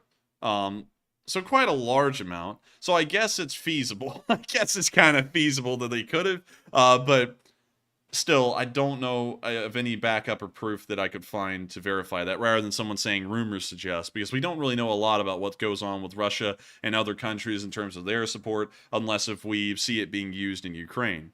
So with that, I hate that I'm going to have to declare ignorance on that one, but I think I am. Thank you so much once again for the support, though, and helping this channel to keep on running. And with that, we are on to the next one. All right, and our next one, let me grab this one question from the live chat. It was a really good one. I got to grab it before I miss it. There we go. Up next, we have a $20 super chat from Heather Fitzgibbon. And thank you very much, Heather, for the support. She says, for the drone fund, and take a question from the chat. And thank you for the support, Heather, to the drone fund. And we will make sure to take a question from the chat, of course, from the chat. And so with that, Matthew, what do we got? And the question from the chat goes to Loren Notsky, who says, why do we defend Taiwan with our military but not Ukraine? We defend Taiwan with our military because Taiwan, we've been doing that for a while. We've been doing that ever since the Chinese, well, the People's Republic of China took over the mainland, because Taiwan was really one of our only footholds in the area until we started to befriend the Chinese in the 70s. So that's why we have military forces that protect Taiwan, but I don't think we have any U.S. bases in Taiwan, if I'm correct. United States Taiwan Defense Command. Hey. I might be wrong. I might be wrong. I don't know. Let's see here. Is there anything? Clickbait. Oh, I said clickbait. So it looks like this actually ended in the 70s. So we don't have any U.S. forces in Taiwan any longer. So I guess we don't have forces in Taiwan for the same reason we don't in Ukraine. So with that, thank you so much once again for the support. I hope that does address that fairly well. And also, this like dirt, Matthew, looks a lot like Alabama dirt with like that orangish red color. Yes, it does, actually. Quite like Alabama dirt. Looks like someone's about to come outside and say, "Go on, get!" or something like that. And anyways, with that, we are on to the next one. And thank you once again for support, and I hope we addressed that fairly well. Yes, indeed. And up next, we have a $16 donation from Al Capone. And Al, thank you very much for supporting us once again, and I hope you don't have any more trouble with the feds. But Al says, a donation for one Bobcat, and great job, guys. Hey! And we did have one today, didn't we? We did have one today, and thank you, Snorky, for the support. Let me just get that Ricola real quick. Holy moly! Goodness gracious. What in the world? Good lord! Well, still, thank you so much, Snorky, for the support. Make sure not to get yourself any syphilis, and make sure not to get yourself thrown in Sing Sing for tax evasion. Thank you for the support. All jokes aside, thank you, Al Capone, for the support and helping this channel to keep on running. And thank you for enjoying it so much. And with that, we are on to the next one. And I hope we addressed that one fairly well. And guess what? The next one goes to Cindy Mitchell, who throws in a whopping $288 donation, which is crazy. And thank you very much for that support. Moly. And she says, from Smokey to the Drone Fund. And it looks like the Drone Fund is gaining traction real quick. The Drone Fund is gaining traction. That wasn't the intent. That wasn't the intent. We were actually going to get the drone regardless for him, most likely.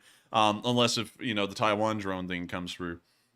But still, I thank you so much once again for the support, Cindy, and supporting the Drone Fund. I think we're getting a little bit closer to getting them a drone. We were, well, honestly, I'm going to be honest with y'all, whether y'all had supported this or not, I wasn't going to say anything about it because Matthew can tell you I've been talking about this for maybe a week or a week and a half at this point. We've been asking around to other people as well, trying to get them involved, but like Enforcer said, nobody that claims to help Ukraine was willing to get involved, shockingly enough. Yeah, you know, it was a little bit of a shock to me. We won't get into too much about that, you know, because we don't try and, well, it wouldn't really be beef. It would just be stating what happened. But, Facts. yeah, you know, we don't want to, you know, we don't want to do any of that. But we've been trying to get them a drone for a while because they've been asking for it. They've been saying they're low on drones. And so we reached out to folks who said they help out. And we were in a Denny's one day when we were told that it wouldn't happen. So sadly, you know, we were kind of shocked because we thought it would happen that way, but it didn't. So, you know, of course, we were just disappointed. We ended up eating the breakfast at Denny's the best we could, and then, you know, we moved on and went about our day. So we've been trying to get this done. I was going to keep the secret in the background. We were going to end up sending it to him and buying it for him without any of y'all knowing, because, you know, the plan was to not burden y'all with that knowledge and then let y'all see, oh, look, you know, we helped them out and there's the drone and they're now using it over there to take a look around. But, you know, now that we mentioned it tonight, it seems as though a lot of y'all are really into the idea of getting them a drone, and we will see about getting them a personal Lee Spring Army drone. But still, thank y'all so much for helping out with the drone fund, and we will make sure to get the 231st a drone. And so with that, we are on to the next one. All right, and up next, we have a $10 super chat from TR, who says, if a Russian walk-behind tiller is destroyed, is it counted as APC or special equipment? That's a good question. Special equipment? No, it'd have to be an APC. Well, it's not even, I don't know. That's a paradox right there, because it's transporting troops, so I guess it's a personnel carrier. But at the same time, it's not really special equipment either. So I don't know. I guess it's like armored special equipment. I don't know. But with that, thank you so much once again for the support. I hope that addresses that fairly well. And also, Gregory, how is that selfish? Please let me know. So with that, we are on to the next one. And thank you once again for the support. And up next, we have a $10 super chat from CK Bold, who says, take a live chat question. And we will, CK Bold. And thank you very much for that support. And the live chat question sponsored by CK Bold goes to Rats, formerly known as, why'd that name just slip my mind just then? Why is the power flickering? Yeah, why like is the that? power flickering, man? That scared the hell out of me. I was like, oh god! I was like, we're going out! We're going down! Pack Rat's the name I'm trying to think about. Sorry about that. He's now known as Rats, which threw me off. How long do you think until we see leopards and Bradleys on the front? Maybe spring.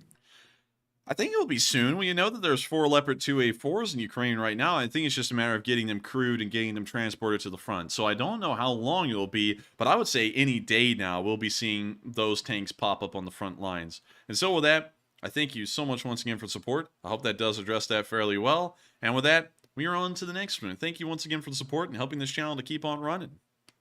Yes, indeed. And up next, we have a $10 super chat from Tremaine Pryor. And thank you very much, Tremaine, for the support. And I saw him in the live chat, and we are finally up to that super chat question. And here we go. He says, what are your thoughts on an LSA alliance with all of the YouTubers who does daily updates with the Enforcer as commander and the chief? All right, thank you for the support, but I don't know if a lot of them would be a big fan of that. Call them out. Call them out. Yes. You know, some of them wouldn't be a big fan of that. But I do like the idea. That's a very nice idea, very neat, and I'm very honored to think that you would want to make me the commander-in-chief of the whole thing. But I don't know if a lot of them would fly with it. So with that, I thank you so much once again. And also on top of that, there's a little bit of a control thing on our end, you know, just being honest with y'all. Some channels, you know, do things and say things that we wouldn't do and we wouldn't say. And having our name associated with that could end up getting us in hot water, like the channels that take political takes. When we inherently avoid political takes, we avoid politics altogether. And if we have the Lee Spring Army's name associated with someone having a political take, does that politicize what we do, you know, as like the head of that entire thing? That's something, you know, that comes into question. Or, you know, what if someone is, you know, doing something out there one way or the other, you know, saying that they're helping out folks, and, you know, then it's not really the case. What do we do then? Does that get attached to us? You know, and so there's a couple of, like, I guess there's control things out there. They're not really like franchises where we can kind of control the quality or the way things are done. So there would be a little bit of a bit of a problem on my end, that we can end up getting associated with somewhat maybe questionable things. But with that, I thank you so much once again for support. Very cool idea nonetheless. And with that, we are on to the next one. Thank you once again for support. Also, to answer George, because he said it's selfish of me to have kept the whole thing secret about the drones. Why have the LSA when you're doing the drone thing? The reason why is because while we have the Lee Spring Army, the drone thing couldn't be fundraised for on a Sunday fundraiser. So the intent was to keep that quiet, because I didn't want to sit there and tell y'all, hey y'all, if y'all support me, we'll get them a drone. Because then we start going into a category that we don't really like to do, because, you know, it's not as transparent as the YouTube Give system is. And I want to make sure that when we fundraise for anything or do anything, it's as transparent as possible. And that's why we weren't going to mention it. And then I mentioned it, and it wasn't, you know, and I didn't think that people would start supporting the drone fund then, but it seems that people are. And I thank y'all for doing that. We are going to get them a drone, whether it was with or without the support. But I still got to thank y'all for getting invested in this, and very cool to know that the Lee Spring Army is behind the idea. And so with that, we are on to the next one. I hope that addresses that fairly well. Why we were going to keep that under the rug or under the table, or well, not under the table. That sounds nefarious. Under the rug in a way. And so with that, we are on to the next one. All right, and up next, we have a $10 super chat from Herp Derp NV, who says, there are some hilarious HIMARS themed shirts now. Search for Captain HIMARS. Like Captain, not like lion, like Captain. Captain HIMARS. Oh. It's an Avo dog! Oh, man! Tungsten berries. Vaporize me, Cap. Approve of this? Is this NAFO approved? We have NAFO members in the chat, so they'll let us know if the fellows approve. Dude, that's funny, though. I like that. Cap HIMARS tungsten berries. And he's got a spoonful of tungsten ball bearings. Man, that's hilarious. I gotta say, that is funny. Man, dude, we gotta come up with rich ideas like that one. That's hilarious as hell. It does have the NAFO stamp on it. So I guess it's NAFO approved. But still, thank you so much once again for support and sharing that with us. That is the funniest thing. And so with that, we are on to the next one. Thank you once again for support and helping this channel to keep on running. All right, and up next, we have a $10 super chat from Walter A. Lakota Jr., longtime channel legend, and the bosun. He puts in a $10 donation and says, Aloha, Enforcer, Matt, and LSA from OG Ellison Bosun. Yesterday, I was talking about AFU doing counter-pincer attack on Russian pincer attack in Bakhmut. AFU looking to wedge Russians' south front. They may be. It looks like, if you're talking about the Bakhmut front, it looks like they might be planning on that. But they could also be planning on that from the northern front, where it looks like it would be a little easier to do, considering the front line shape. So I would have to say perhaps. I think that is something that would certainly have a possibility of happening. I don't know if the Ukrainians will be planning on it or not. But with that, I thank you for the support, and I hope that does address that fairly well. And thank you for helping this channel keep on running.